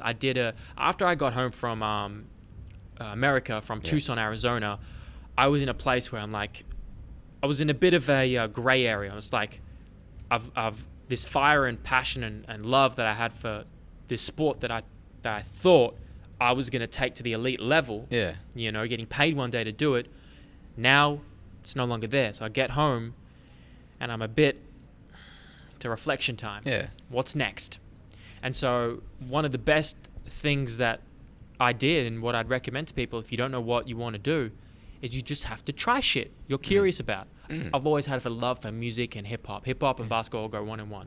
Yeah. So I go do I look up, Jeremy Borzillo, tell me any radio station, hip-hop radio station in Australia. Oh, wait. Alexander Sandalis. I can't name you a hip-hop thing. Exactly. You can't name... In America, I can name you Power 105. Yeah. I can name you multiple ones. I'm just blanking right now. Which one's the one Charlemagne? What's he on? The God or whatever his name is. 'Cause he was on Rogan. I was like, oh, Charlemagne. Radio. They got DJ Envy. Yeah. And they got a couple of the guys, and they will interview a bunch of celebrities and artists. That's Power 105, I think. The Breakfast Club. The Breakfast Club. Yeah, that's. So the point is, there's many opportunities. Okay. So your main reason was there was nothing, eh? And who does that remind us of? Christian fucking Woodford. Honestly, fuck. yes. That's another one. We had a vision. That's another one. Once I started volunteering there, Yeah. I met Alexander Mann, who I had on as my guest on CHIMPS. Pick up man. What? Pick up, man. Search up Chet Hanks. It's Tom Hanks' son, and he goes, "Big ups, man. Cheer, big ups, man," or something like that. I can't remember. Like so Chet Hanks is Tom Hanks' son. He speaks Jamaican, so he's a white guy, but he speaks Jamaican. Yes, this is it. This is Tom Hanks' son. Yeah. Cheer. He doesn't talk like this in real life, does he? Nah. Okay. I was gonna say you wouldn't know. Yeah. He's Tom Hanks' son. Oh, no, you wouldn't. Big up. Yeah. Yeah, no. Sorry, that was. Oh, that's the Yeah. fourth video. Tom Hanks' son. I can say the N-word. Can you? You can, Tom. I mean, you can, Chet. You can. There might be consequences though. Well, yeah, just don't walk in a Anyone can say it. like neighborhood, I guess. Perhaps not the best idea. But yeah, isn't that interesting? How the fact that once I met Alexander Mann and we started every Wednesday night, we had a couple of hours on air, and we would do a segment. Well, actually, we had an hour. Sometimes we'd get more. Yeah. And we'd have there'd be different shows for the hip hop night. Yeah. And we would take over. We'd do our thing, and it was great. And then we eventually thought we could make this. Why don't we try and be that? Yeah. Create a hip hop radio station, right? And while actually creating an actual radio station, like having a new frequency, is a huge thing to do. It's a government influenced thing to have a radio station and to have a frequency.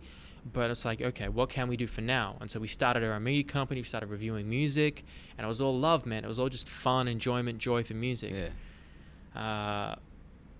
Long story short, we got kicked off. We built our own studio. Spent thousands of dollars with a group of people from radio, building our own studio, like recording. That eventually, we get a lease of a place in Brunswick or whatever. It's ages away. We eventually that stops, and then we move into my place and we do it there. I forgot your question. That was pretty much it. How did it all start? Like, why'd you... Because I know, obviously, you are a big hip-hop fan, so... And whereas I'm probably opposite of that, a bit more rock, heavier sort of shit, so I find it interesting the way, like, you... Because I was going to ask as well, you didn't play any instruments as well growing up, or I played piano and then guitar. Get the fuck out of here. Piano and guitar, yeah. I play piano, guitar, a little bit of bass. Bass is fucking Really? easy. Bass is just Yeah. literally, you can pretty much fudge your way through bass. If you want to be like basic, if you want to be really good, you got to fucking play. You know, you got to be. It's really hard, but Do you still play though? I still play a little bit. Yeah, I still play like obviously here it takes a bit more time, but oh, So what you're listening to? We're listening to Purple Haze by Hendrix, because they won't be able to hear. yeah.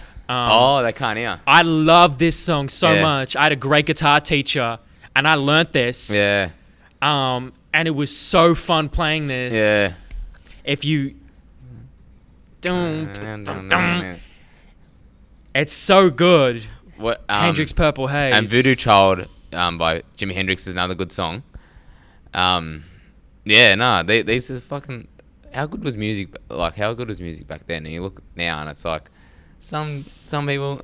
All right, hold on. I hear this from like old people. Like, how good was music back? How good is whatever back Yeah. then? We can We can appreciate the music now, but have both. we can. There's just so much now that means because so easy to create music back then. Like the barrier to entry to create music and get it heard was a lot higher. Yeah, of course. It's harder. And you have to be a lot better as well. Right. Like rappers now, you can be on fucking SoundCloud. You can like, Yeah, you can just make music. yo man, get my demo tape, and you're like, I don't We know. could start making music. See, we did a segment on Jungle Beats called Unknown Artist Reviews. So we would have unknown nice. artists. We were listening to people who like had almost no followers, some with a couple thousand, everybody, right? It's fucking cool, yeah. We're just trying to put people on, right, and review them. Bro, we heard, just think about all the people we heard. We had a wide variety of people. Yeah. There is a lot of trash out there, man. There just is. Because anybody can. Yeah. Look at this. I got a mic. Yeah. I hook it up. You don't need a headphone. What the fuck you call this? See, look, I buy $1,000 worth of stuff. And I don't forget the names. Headphone amplifier. I don't need an audio mixer. Yeah. Right? Your ears getting bothered. Yeah, a little bit. Got it. That's okay. It's Yeah. all good. Sorry, yeah. Go on, going. 1, 2. Yeah, that's one thing you don't know. You try on some headphones, right? And you're like, oh, these feel okay. But then they feel different after like an hour Yeah, or two exactly of right, wearing man. them. Like, this is fucking tripping me out. The fact that I'm like, I know you're only like 3 episodes in, or 2. It depends when this comes out. But I'm talking to you on a fucking potty. Yeah. That fucking, that's incredibly humbling. See, Honestly, we're just chatting, but like, Yeah. I don't know, it feels cool. Like, It is cool. It's cool. Like, this is fucking cool, man. The fact that like you're like, all right, well, I just want to chat and know more about you, like Yeah, what is man. job, whatever. Like, it's fucking yeah. Yeah, but It's at the same time, it's like I wish that camera was invisible. Yeah. I wish I like these headphones because it locks you in the conversation. Yeah. Like there's kind of, we take these off, it's different. Yeah, exactly. Yeah. It's just different. I get what you're saying. Yeah. But having the headphones in just locks you into the conversation. And shout out, look, there's always massive. We're all standing on the shoulders of giants, and Rogan's had a huge influence on hundreds of thousands of people who probably started their own podcast because of him. Yeah, and exactly like he's been the fucking man. He's been the pioneer for ages. And then he credits other people who inspired him to do it. Yeah. You know? But at the end of the day, like, I don't I would like people just to forget this is even a podcast. Yeah. That would be my goal. That's the best podcast, man. Also, just like you just chat to people for like, and that's why I like Rogan's format because it's 2 to 3 hours of just like you have a lot of different guests just chatting, just having a chat, just you know. So now, do you listen to you don't listen to a lot of the Fight Companions, do you? I do. I do. Yep. They're fucking some of the best ones. Eddie Bravo. Oh man, gotta see fucking Tower 7, fucking Tower 7. I'm like, fucking Eddie, you gotta chill. Like, he's fucking awesome. Recently, he seems to have chilled. Eddie has fucking chilled a lot. But when he gets I don't know why I talk like this. I don't know why I talk like that, but yeah. That's not how Eddie Bravo sounds, but yeah. It's how he sounds to us. The all-time Fight Companion moment was when Joey Diaz. Now you know Joey Diaz, yeah. Of course. He Coco. He fucking fucked up. So it was a Fight Companion where it might have been Conor Alvarez. Like it was but it was like the day after, and Joey Diaz, he's like he's like. It's like he's all coked up, but he's not. He's just fucking whatever. But It's like just him. he's calling Khabib Kalabib. He's what is it? Miocic. Fucking cocksuckers. Yeah, you fucking cocks. And he's like saying all that. He's like, who else was the fuck? He said some other names. Miocic. Yeah, Miocic. That's and it's like a fuck. There's the fight. There's the motherfucking fight. There's the fight. And it's like, mate, what the fuck are you talking about, man? He's like going on like, man, it's a fight. It's a fight. And he's like, there's the seed. There's the seed. And you know what? He wasn't wrong. A lot of those things happened, and he talked about. I think Cerrone went up. Like Cerrone went up. There was some other shit that happened. That was the all-time Fight Companion. What do you reckon of Oh, there you go. It was about maybe 2 and a bit hours in, but like he just went nuts. Probably see in the comments. This is a highlight from it. I'm just gonna pull it up. You're about to ask me a question. What do you reckon? Like, what do you reckon of all those of Rogan and all his like friends? Like, what do you reckon? Like Brian? Do you listen to like Brian, the Fighter and the Kid, all that sort of stuff? What do you reckon of that? I don't shit, listen to the fight. I rarely listen to the Fighter and the Kid, but I know of it. Yeah, because personally, like, I think this is it. So we're listening to Joe Rogan and Joey Diaz react to Eddie Alvarez versus Rafael Dos Anjos. Oh, that's it. Dos Anjos. It wasn't Dos fucking Conor Anjos. McGregor. Yeah. It's 7 minutes long if you want to hear Joey Diaz spaz out. Oh, he's going This sounds like fucking off. So we're listening. He's jumping up and down. His man titties are like jumping up and down. Just, I gotta learn how to. If someone could, I don't know if anyone knows, but like I want to learn how to feed this into. Oh, I probably. Yeah, you probably could. You've done it on Squidford episodes. Yeah, but this is different because this is recording into a mixer, so it's like. Okay, no. It is different. Sorry, doi. Oh no, sorry. I'll figure out how to take what I'm playing so that people can hear it too. Yeah, no. That's fucking that was the all time. Oh. That's a fucking great moment, and that some of those moments have stood out here at Woodford as well. Like just fucking Woody just like going nuts and just saying some fucking funny shit. Absolutely. Wait, that reminds me. You talked about Christian had his thing with like trying to make a change with this industry. Yeah, and what you're trying to do the same. Like you were trying to do the same thing. Yeah, with Jungle Beats. Which is so interesting. Yeah, and I guess probably you could still fucking do that. Like just. Yeah, definitely. We will have I think we'll have a resurgence. I've had some ideas. I talked about it on the episode with Alexander Mann about like what's the next step for us, and I've had an idea about what we could do with podcasts and like a news music experience that we will potentially look at once he gets back from Sydney. How long have we been going as well? It's been fucking very interesting. How long have we been going? Yeah. 90 minutes. Fuck, man, 90 minutes. Yeah, 90 minutes strong. Yeah, fuck. I didn't think I'd be able to get 30 minutes. See? Well, that's so funny because like... I don't think I'm a very big conversational person. Well, you're about to... Hey, mine's about to be shattered. Yeah, you're about to change that perspective of yourself. Hopefully people actually enjoy this potty. Like, I don't know. I'm very self-critical of how I go, like in terms of things that I do. So yeah, in what way would you? I don't know. Like, I reckon I just with this, like when you first told me, you're like, oh, you want me on the potty? I'm like, yeah, of course. But I don't know. Like, you sort of listen to what people say, and hopefully people take out some things out of this potty. Hopefully they enjoy it. Yeah, I'm very just like in my own head with that sort of stuff. So I mean, it's whereas like a lot of people that I've seen, some people I've seen come through. Taking point, the Kranis was a little bit where like he sort of was building up a little bit of an ego, and then Woody sort of told him some things, and then he sort of chilled. Mm. And I mean, that's like, I haven't sort of, I did that for a little bit. I wouldn't say a ton, but then it's like, well, I look at my, like, in terms of like me as a person, it's like, well, I don't think I can sort of be too sort of, you know, I'm better than every fucking person here, because I don't think I am. Like, I think I can also like improve in like other areas. So it's just, I don't know, it's just interesting with that sort of stuff. Like, that's what Woody sort of, like, Woody builds people up, which is fucking awesome. And it's like, yeah, I remember you talking about, even with strength culture, like, me training there. 2 years ago, you're right, I don't think I would have been able to train there. I don't think I'd have the even confidence to fucking lift with those guys. And also, those guys aren't intimidating. Like, they're, like, some of them are, they're just big boys, but they're good to talk to as well. They're not like, you know, fuck this guy. But it's just interesting, man. Like, it's just interesting, the evolution of fucking training. And training creates an evolution of the psyche. How amazing is that? Right? That's why I think everyone should do some type of resistance weight training. Everyone should do something fucking hard. Like, you fucking said it, Jeremy. Yeah. That's the whole fucking thing. Yeah, do something hard. Like, that's what I didn't do for a long time. Do something hard and fucking see how. Suck at something. Yeah. Right? Suck. Like start. You just pull that clip. Yeah. Suck. Fucking suck. Start a skill. Start a new skill. Like, I have a good friend who has military experience and is entering the police force, right? Yeah. He's a very proficient person with pistol, rifle, and weaponry, right? Shooting. And so I'm learning. I've been down to the range 3-4 times now, right? And he's teaching me. He's very good, right? And I'm getting taught from like a very proficient technician at this skill.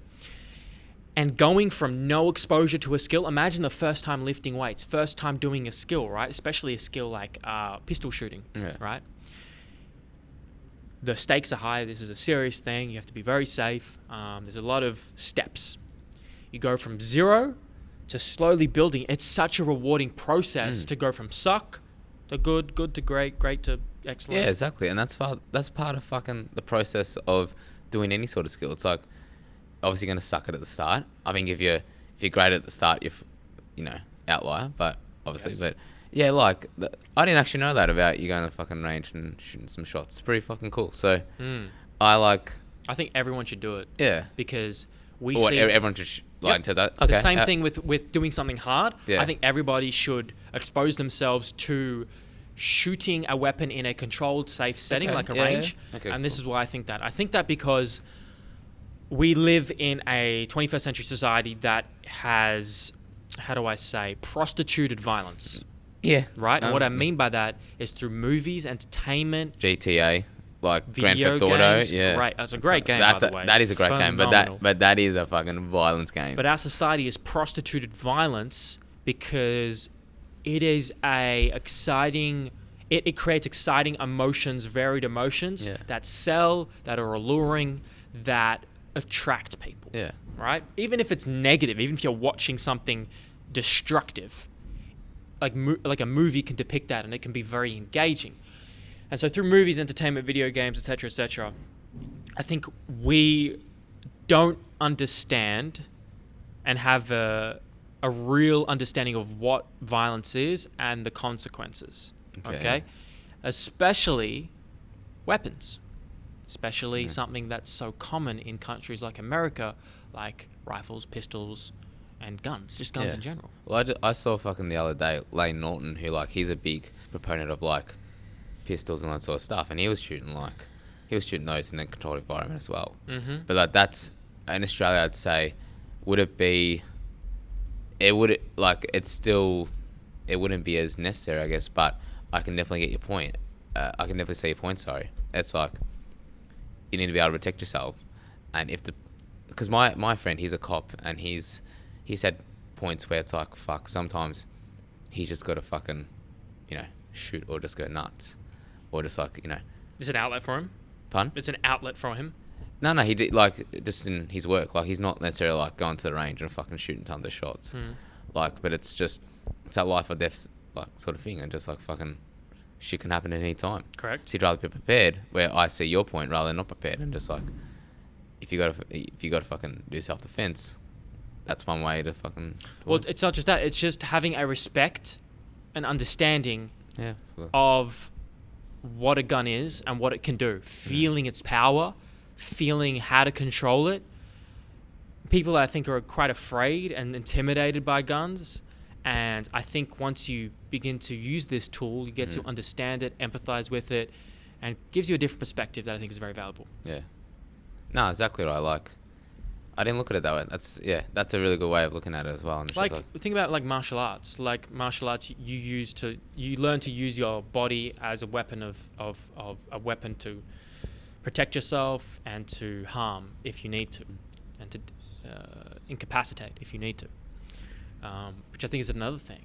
Like everybody should do at some point. And some martial arts, yeah. yeah, some type of martial arts. No, I haven't done that, but yeah, it's definitely, it'd probably be something that, yeah, like people can do it. Like my friend, she does BJJ in a pretty high level, and even her just doing that sort of stuff, it's fucking great outlet. She loves it. It's like it's gonna help her in so many situations as well, whether it be, you know, intentional or unintentional. You know, shit might happen where, you know, she's got a whatever worst case scenario, but yeah, it's fucking a good skill to have, and it's just a very good life skill as well. Yeah. This is totally off, not the conversation we're talking about, but I just remembered, just came to me. You sent me a voice message, I think when I was away. Yes, when I was away. I communicate with a lot of people through voice messages. Yeah, it's just such a. It's so quick, easy. Like me and you, like fuck the words, we're right on fucking track with that. So, Love that. Jesse's like, oh, real source in Dallas, just like voice messaging. I'm like, yes, Jess, it is. And now, anyways. Oh, right. Yeah, no, sorry. Yeah. Yeah, over my birthday, you were sending messages. Yeah, and that is the 5th of February. Correct. Correct. Very good memory. Now, yes. Because I took it off Facebook because I'm not interested in superficial. How do I say? When you see somebody's birthday on Facebook, Yeah. you feel obliged, you feel triggered to send them a message, and if you don't, you feel a little bit, yeah. That's the thing. That's what I don't want to put anyone in that situation. That's why, like, meeting you, man, was a little bit of a head trip, because you and Woody are different, like, not necessarily like in terms of like, it's just different. Like, Yeah, you very think different. differently to how I would think. I'm very societal norm, this sort of stuff, and you're like, well, fuck, man. If I like, even though something simple as happy birthday, you're just gonna be like, fuck, man. I'll just do whatever. I'll just, you know, if people are my true friends, I guess they'll know. That's what what I'm days, saying. yeah. And it's really interesting to see when you take off things like your birthday from all social media. Yeah. Just see who's taking note. Yeah. Right, because I don't really celebrate with socially. Yeah. So I'm not making events or anything. Yeah, of course, man. Yeah. I'll keep it pretty low key. Yeah. But it's very interesting to see as even a test of like, okay, Yeah. who's really paying attention? And I've got a couple of my best mates who I know their birthdays and all that sort of stuff. But yeah, no, it's very interesting. Like, Go ahead. oh no, that's all I was gonna say. Sorry, yeah. Well, I just put up a quote that you made me think of. You said you are quite you adjust to the social norms or something. yeah. What were you I'd saying? say I'm very like the way society. Like I just, you know, you say happy birthday to people, and I don't know. Yeah, you just say all that sort of shit. Like you fucking stick by, I guess, the rules of society. Right. I don't know. It's just- Okay. Interesting you say that. Oh. And this is it's a quote that I've heard a couple of times. It is no measure of health to be well adjusted to a profoundly sick society. Okay. It is no measure of health to be well adjusted to a profoundly sick society. So that assumes one thing, that our society is sick and it has problems, and comparing yourself to that Yeah. is probably not the best measuring stick if you care about optimizing your life. Yeah. You know? I get what you're saying with that. Yeah. Just a thought-provoking No, and I think that it's thought. there's some parts of society which are awesome, some parts of society which is shit. For shit, sure, so, yeah, for sure. It's what were you saying about like? The voice messages? Yeah, what right. was your- You said you were going through some personal stuff, and I didn't ask you at the time, so I wanted to ask you in person. Oh, well, yeah. When was that? Do you remember when I sent that? It was my birthday. Oh, But fuck, sorry. but then you said something about your nono. Yeah, so my uncle died last Sunday, so 2nd of Feb. See, usually when people hear somebody close to them die, they say, "I'm sorry to hear Yeah. that." But what have you close with her? Him. No. Oh, no. Yeah, sorry. No. No. Okay. Yeah. How Matt's going to love that. How old is he? He was 89. 89. Yeah. Man, So he pushed the life he expectancy did, man. average He by did, like man. 8 years. Yeah, he's... Good for him. Yeah. So it all happened pretty suddenly, so... and I don't know if... so I'll just say it now. Mum and Dad will be... whatever. I'll just say... He had like a stroke on Friday, so my dad went in to go see him. Because pretty much... Mum and Dad were looking after my no. So he was having issues up until then, and then had a stroke because he just first of all he just wanted to sleep, so he just wanted to sleep, just have a bit of chill time In the hospital. no in his bed on Friday. It was on the Friday. Yeah. He started then he started slurring his words. He had a stroke. Dad had to ring the ambulance, took him to Sunshine Hospital because he was in Sunshine. Mm-hmm. Stayed there. So I was on shift. So I was here fucking Friday, and I saw my mum goes, "No, had a stroke." All that sort of stuff. Oh, sorry, had a stroke. So I was like, "Fuck." After shift here, I went straight to the fucking hospital. Good. Just to chat with Dad, like see what's going on. And Nono was pretty unresponsive. He was in like, just had to pump up obviously blood and all that sort of stuff because he lost a lot of blood. And then How did he lose a lot of blood? Well, his blood pressure was like So blood pressure was Yeah, super sorry, low. blood pressure was down. Sorry, not blood. But yeah, he was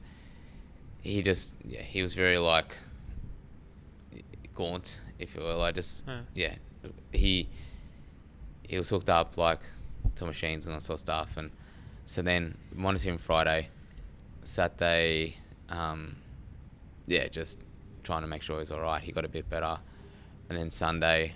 Well, I literally I saw him on the Saturday. Actually, no, I saw him on Sunday as well. And then my brother's mum and dad, we saw him. And then he had another stroke and then he died.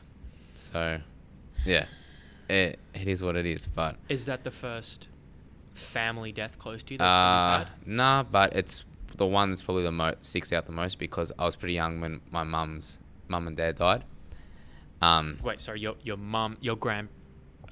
So, yeah, on my your mum's side. grandparents on my mum's So side. they're both passed. They both passed a long time ago. So this is, you have one more left? One more. Isn't it weird we say that? One more I left. know, but it's a weird thing. I do that. I'm like, it is fucking weird, but one more left. it's it's like a playing card. I got one more left. I a know weird thing. I know what you're saying though, but yeah, it was pretty fucking shit, obviously, and so that's why last week, you probably couldn't tell, but I was a bit sort of, I don't know how it was last week, but I was a bit sort of not all there in terms of here. Did you tell Christian what happened? I didn't tell him. I told when I put it on Instagram, just put it on a story and I'm like, R.I.P. no, and something I said, and that's pretty much it. I told a couple people here, and that was pretty much it.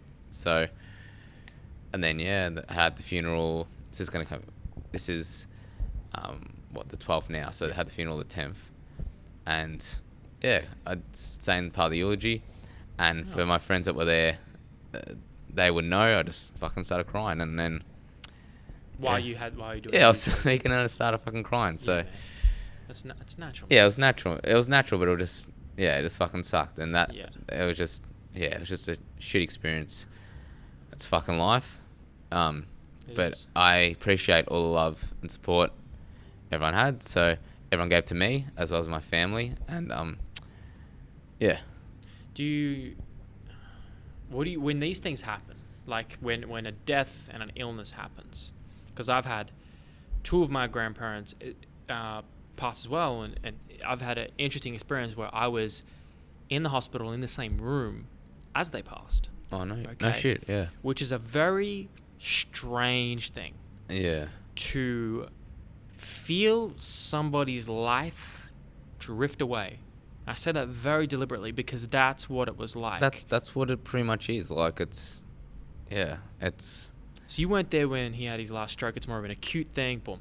Yeah, right? that was pretty much what it was, yeah. But when someone is dying and slowly slipping away, things will happen depending on the ailment. But like, hands get clammy, cold, Yeah. progressively colder, which is like, whoa. Usually body temperature 36, 37 degrees.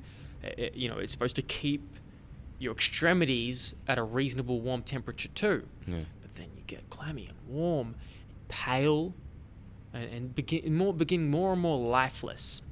They lose quite a bit of weight because they're not eating and drinking much. And you see you're like a fading away. It's literally like you're a different person. Like, you look like a different person. Yes, especially did you do like an open casket or no? We did up until a point. Yeah. A private one? Yeah, private one, and also it wasn't when the service was Yep. going. It wasn't there, but Private. yeah. Yeah, and you look completely fucking different. I was like, this isn't normal. Yes, it's not the same person, you know. And you're right. Hands were very clammy. You and felt stuff. that too, huh? Yeah.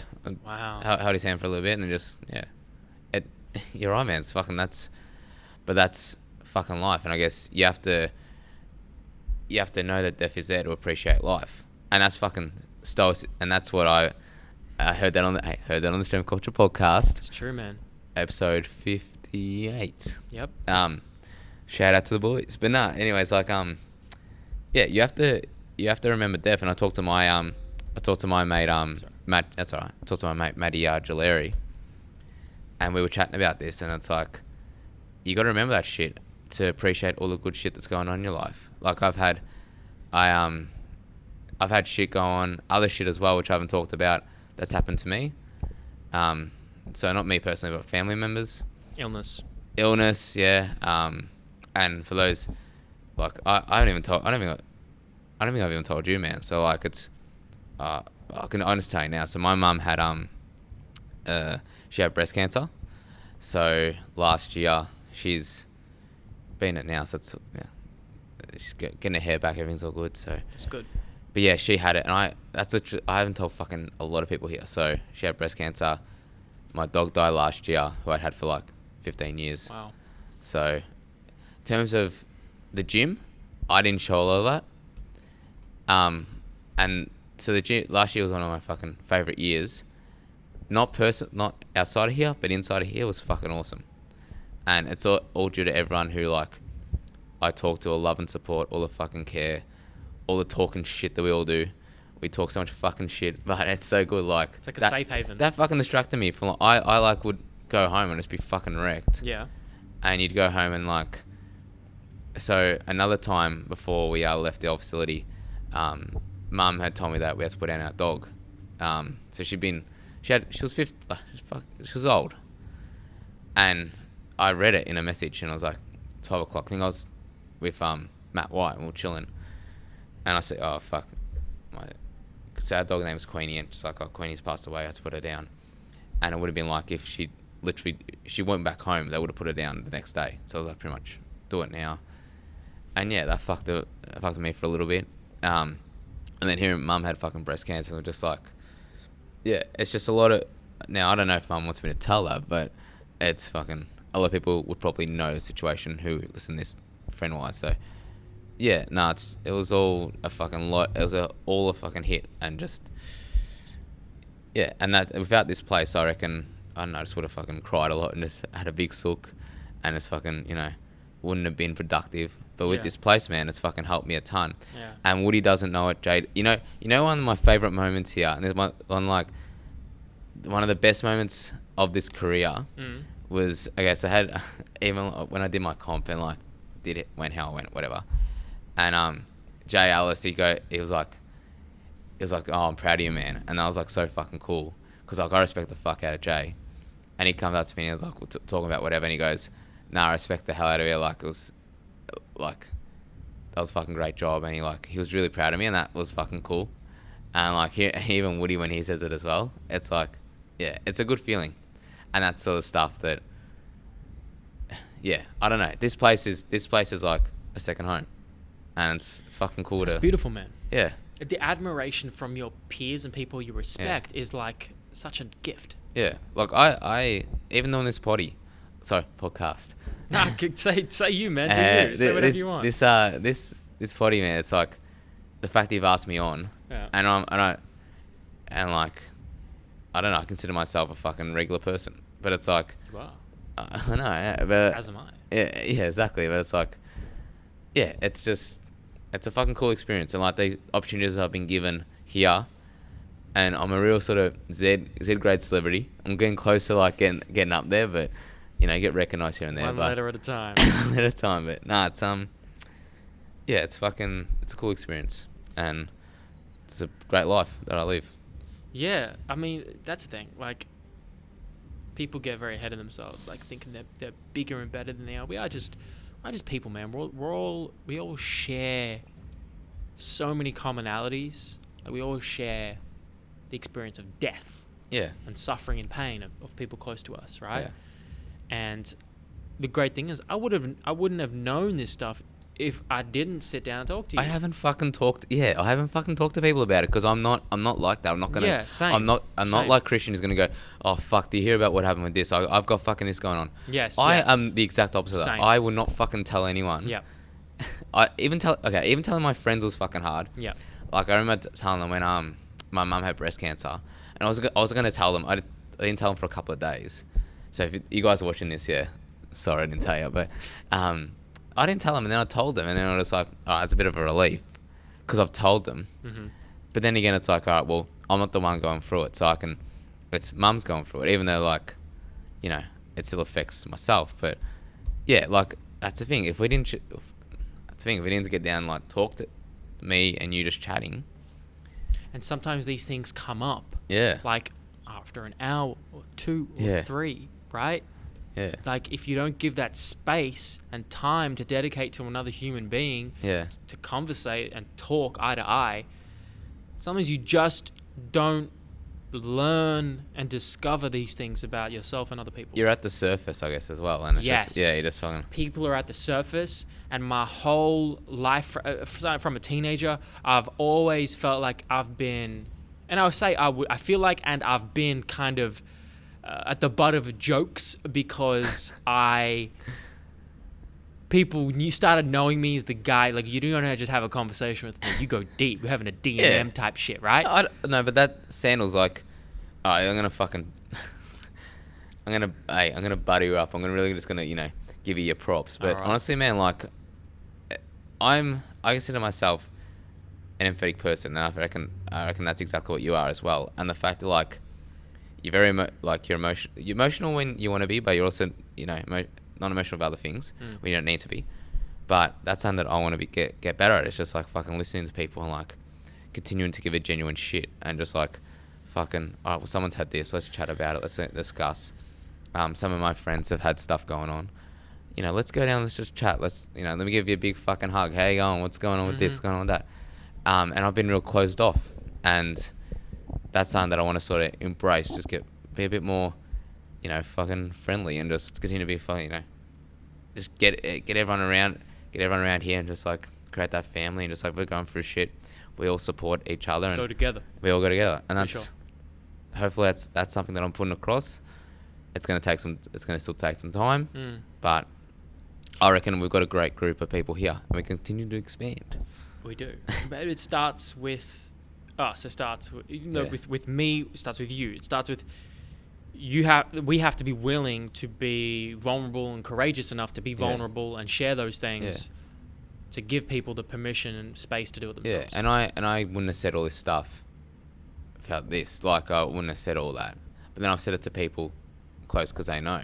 But I wouldn't have said this to like everyone here, and that's why I like respect the fuck out of Woody, because he fucking says all she's going for is that you're like, have you done this? Yep. Have you done this? Yep. All right. Well, like he says all of it, and it's fucking, it's crazy at the same time. It's like pretty, invigorating. It's like, oh fuck, if he's like upfront with this, why can't I be upfront about certain other things? Yeah, it's interesting because I feel quite similar to you. Where I like, I think concealing your intentions and staying less than necessary is And by the way, that's 48 Laws of Power, Law 3 and 4.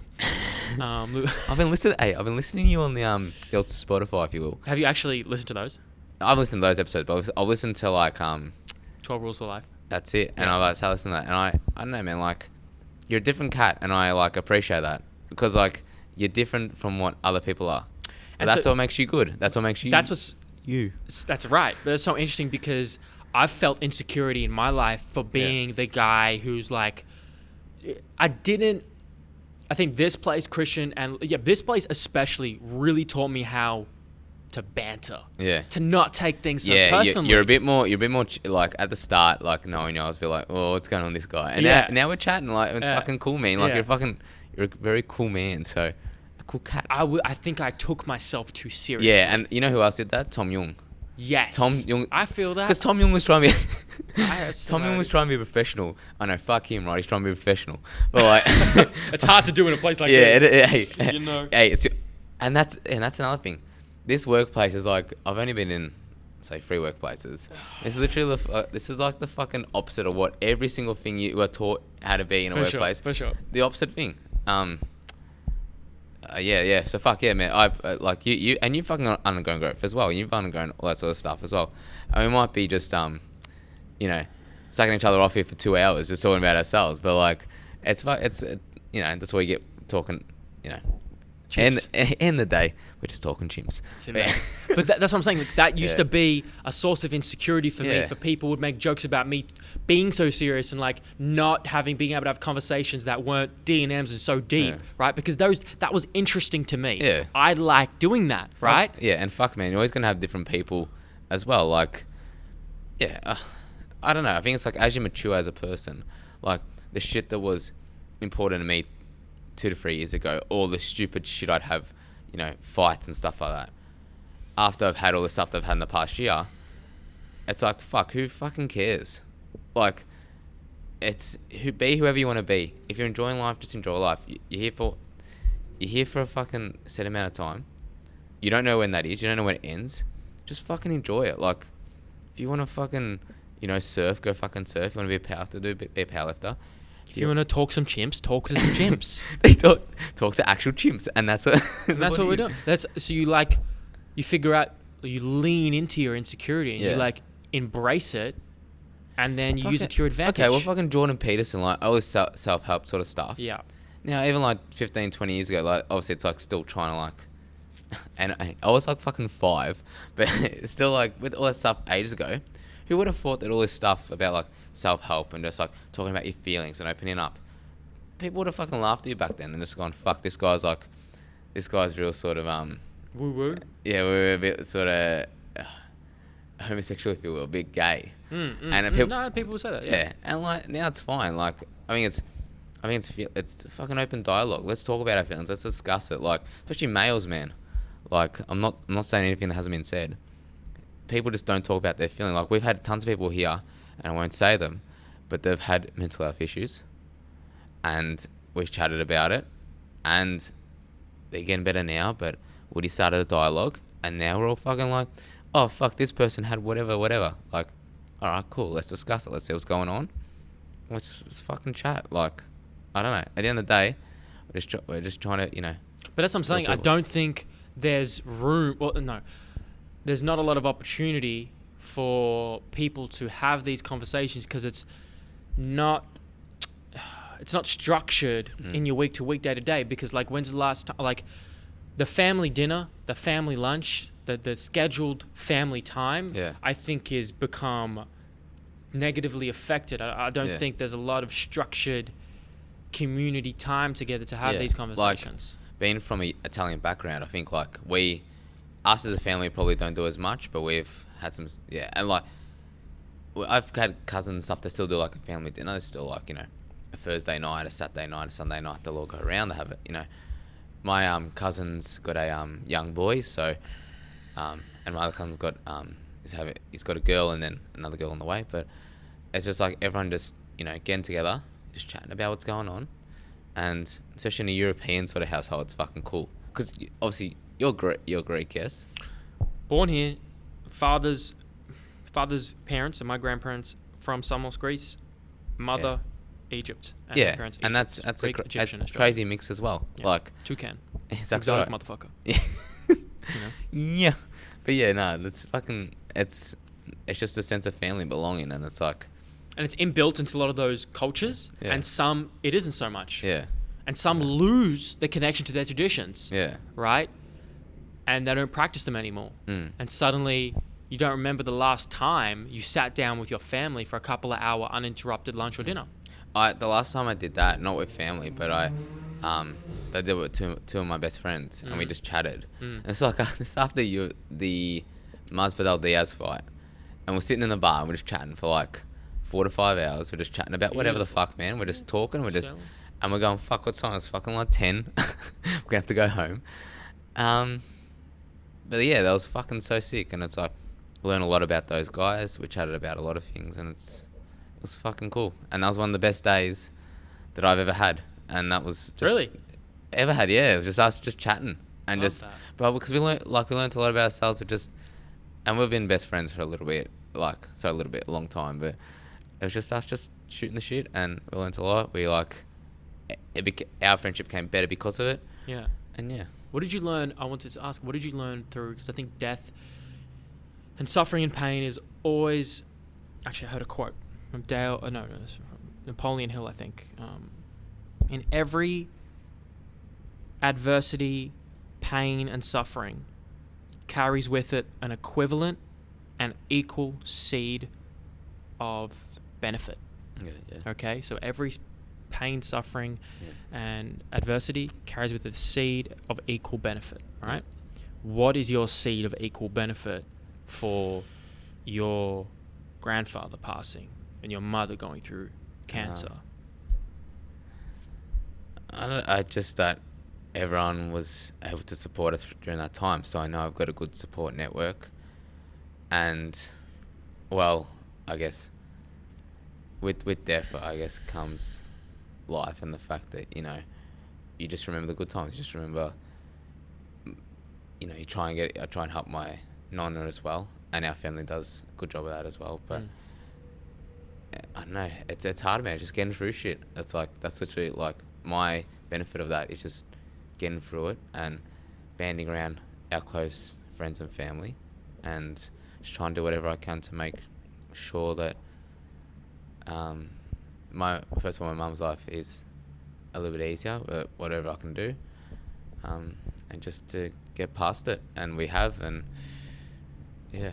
So it's a hard sort of, I don't know, it's a hard sort of question to answer. In terms of, well, like the lesson. Do you have? It might be too fresh. Sometimes you need more space. I might need a week or so, even a couple of weeks, even a month. I don't know, to take those lessons from it, right?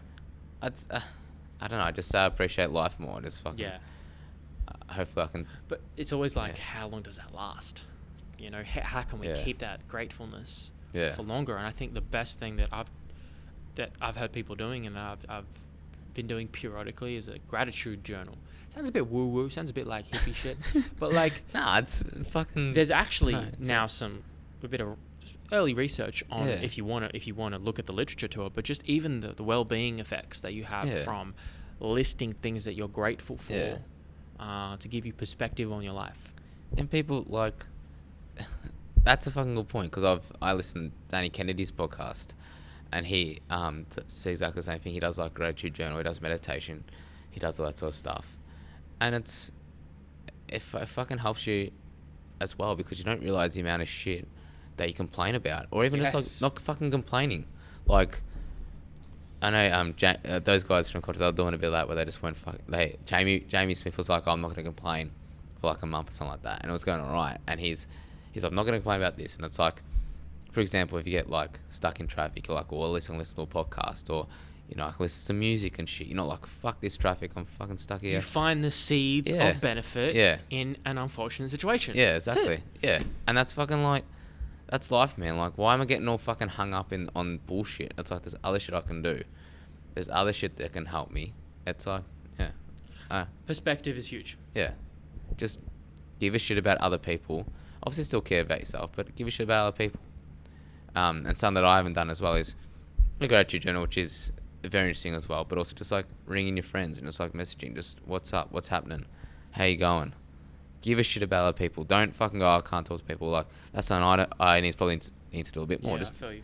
And just like saying thanks for being here. You're on this fucking earth. It's another day you're on this fucking earth. So enjoy it. Kobe didn't make it. Yeah. 41, man. Yeah. No matter how much success, money, fame, Yeah. skill, talent, any day. How fucking... Yeah, and how fucking sad was that? That was like... It's just... I was in disbelief, bro.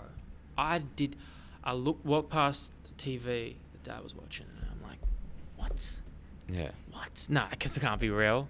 Yeah. And then I went to my laptop, and as I was eating, and I'm like, oh, Yeah, shit. I was exactly the same way. I'm like, what the fuck? It's real. Yeah. Everybody. Yeah. His daughter. And so it's all a huge wake-up call when you hear these things. That's probably the biggest non-family death that has hit me. Yeah, I'd say it'd be a lot of people like that, man. 100%. Because, like, yeah. Kobe was a huge influence, like, especially for me with basketball. Like, that man showed me what work ethic was. Yeah. He showed me that if you want to get better, you wake up Yeah. at 5, 6 a.m., you get to work, and you do the work again and again, and you go again after this, and you do it again, and you keep consistent, and you take pride in what you do. And that's what I did. Before I started before I started class in high school, I would get up 5:36.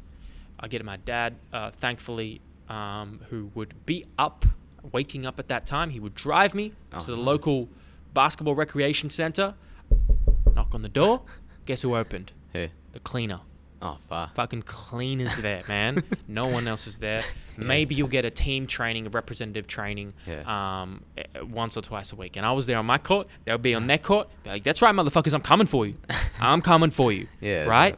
I'm coming. Like, Yeah. you do your little team training over there. I'll be there over there soon. I'll make it soon. And it's what that teaches you. That work ethic teaches you. That's It's exactly gold. what I meant. And you had a fucking goal, and you're working towards it, and you're fucking every single day. It's like you're fucking committed. And as we said before, people just don't want to do hard shit. And yeah, it's fucking.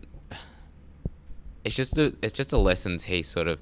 It's just that mum mentality. It's like every single thing you do. You say Mamba mentality? Yeah. That's it, yeah. Every single thing you do, just fucking put effort. Yep. Give 100%. Like, don't complain about bullshit. Fucking work hard. You can do more. Yeah, you can do more. I was close to skipping my 4th set. I was like, fuck, man, I'm really fatigued. Don't do that, man. I was like, the good thing is we can justify this shit scientifically to ourselves. Like, all right, physiologically, it's blah, blah, blah, blah, right? Yeah. I give myself a reason. But then again, Alex, they're in those guys are in a lab. They're in perfect conditions. You're like, I'm going to fucking train. Let's do some fucking hip thrust and let's, fucking push it. Like, yeah, you could have bitched out in that 4th set, but you didn't. Of the front squat, I mean. Sorry, front squat. Well, yeah, that was hard.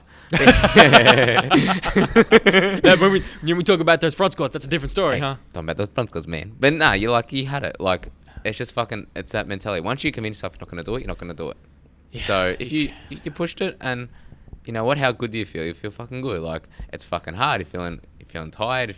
But it's good. You did it. Mentally, Yeah. you did what you needed to Yeah, do. exactly right. That's And it. like, yeah, it's fucking cool, man. And like, and it's just that, as we said, mum mentality, just that, fucking just give it everything. That's it, man. Anything else you want to talk about? Fuck, who else haven't I mentioned on this potty? Just Some more shout outs. more shout out, just all the mates, my friends, all those Just boys, forgot my friends. Uh, Haven't named a single name. all those boys, girls, that sort of stuff. Okay. Nah, it's pretty much it, man. I'm also bullshitting, but I just want to thank you, Alex, for being on this podcast. Sorry, for me being on this podcast as well. Pleasure. Yeah, and I just, Good to chat. it's been a fucking good chat. Like, hopefully, everyone enjoys it. I don't even care if they enjoy it. Yeah, Because it's not yeah, about fuck them. Fuck those. No, fuck those like, people. thank you. Nah, I appreciate. Yeah. Like, great. Thank you. Like, it's awesome. You care enough to listen, and I Yeah. hope you take something from it. Yes. But this is actually quite a selfish thing. Like, Yeah. this is not for other people. This is an excuse Yeah. for me to have conversations because people know it's going to go out Yeah. to the world. I can get people on it. Yeah. But that's how I frame it. And Shandor Earl as well is another one. I'd You love to probably get get him on on. there as well. Yeah, Yeah. that'd be a fucking sick one. Like, Shandor, if you're listening, come down let to me know. Come down to 97 Cochrane's Road, bruh. Rabbin. That's right. And- Yeah, I haven't got anything else. You can follow me at Jeremy Borzillo. Yeah. Facebook's Jeremy Borzillo, and actually my Instagram's just me lifting, so you can watch some big lifts over you can there. watch me try and lift hard and fast. Next comp is in August-ish. August. Stay tuned. Whenever AV Performance has a next meet, I'll probably do that. Okay. We should do this again, man, in the future. We'll do it been another fucking time sick. this year. Yeah. How do you normally sign off? See ya. See, at the end of the day, what are we? We're just talking gyms. gyms. Bam.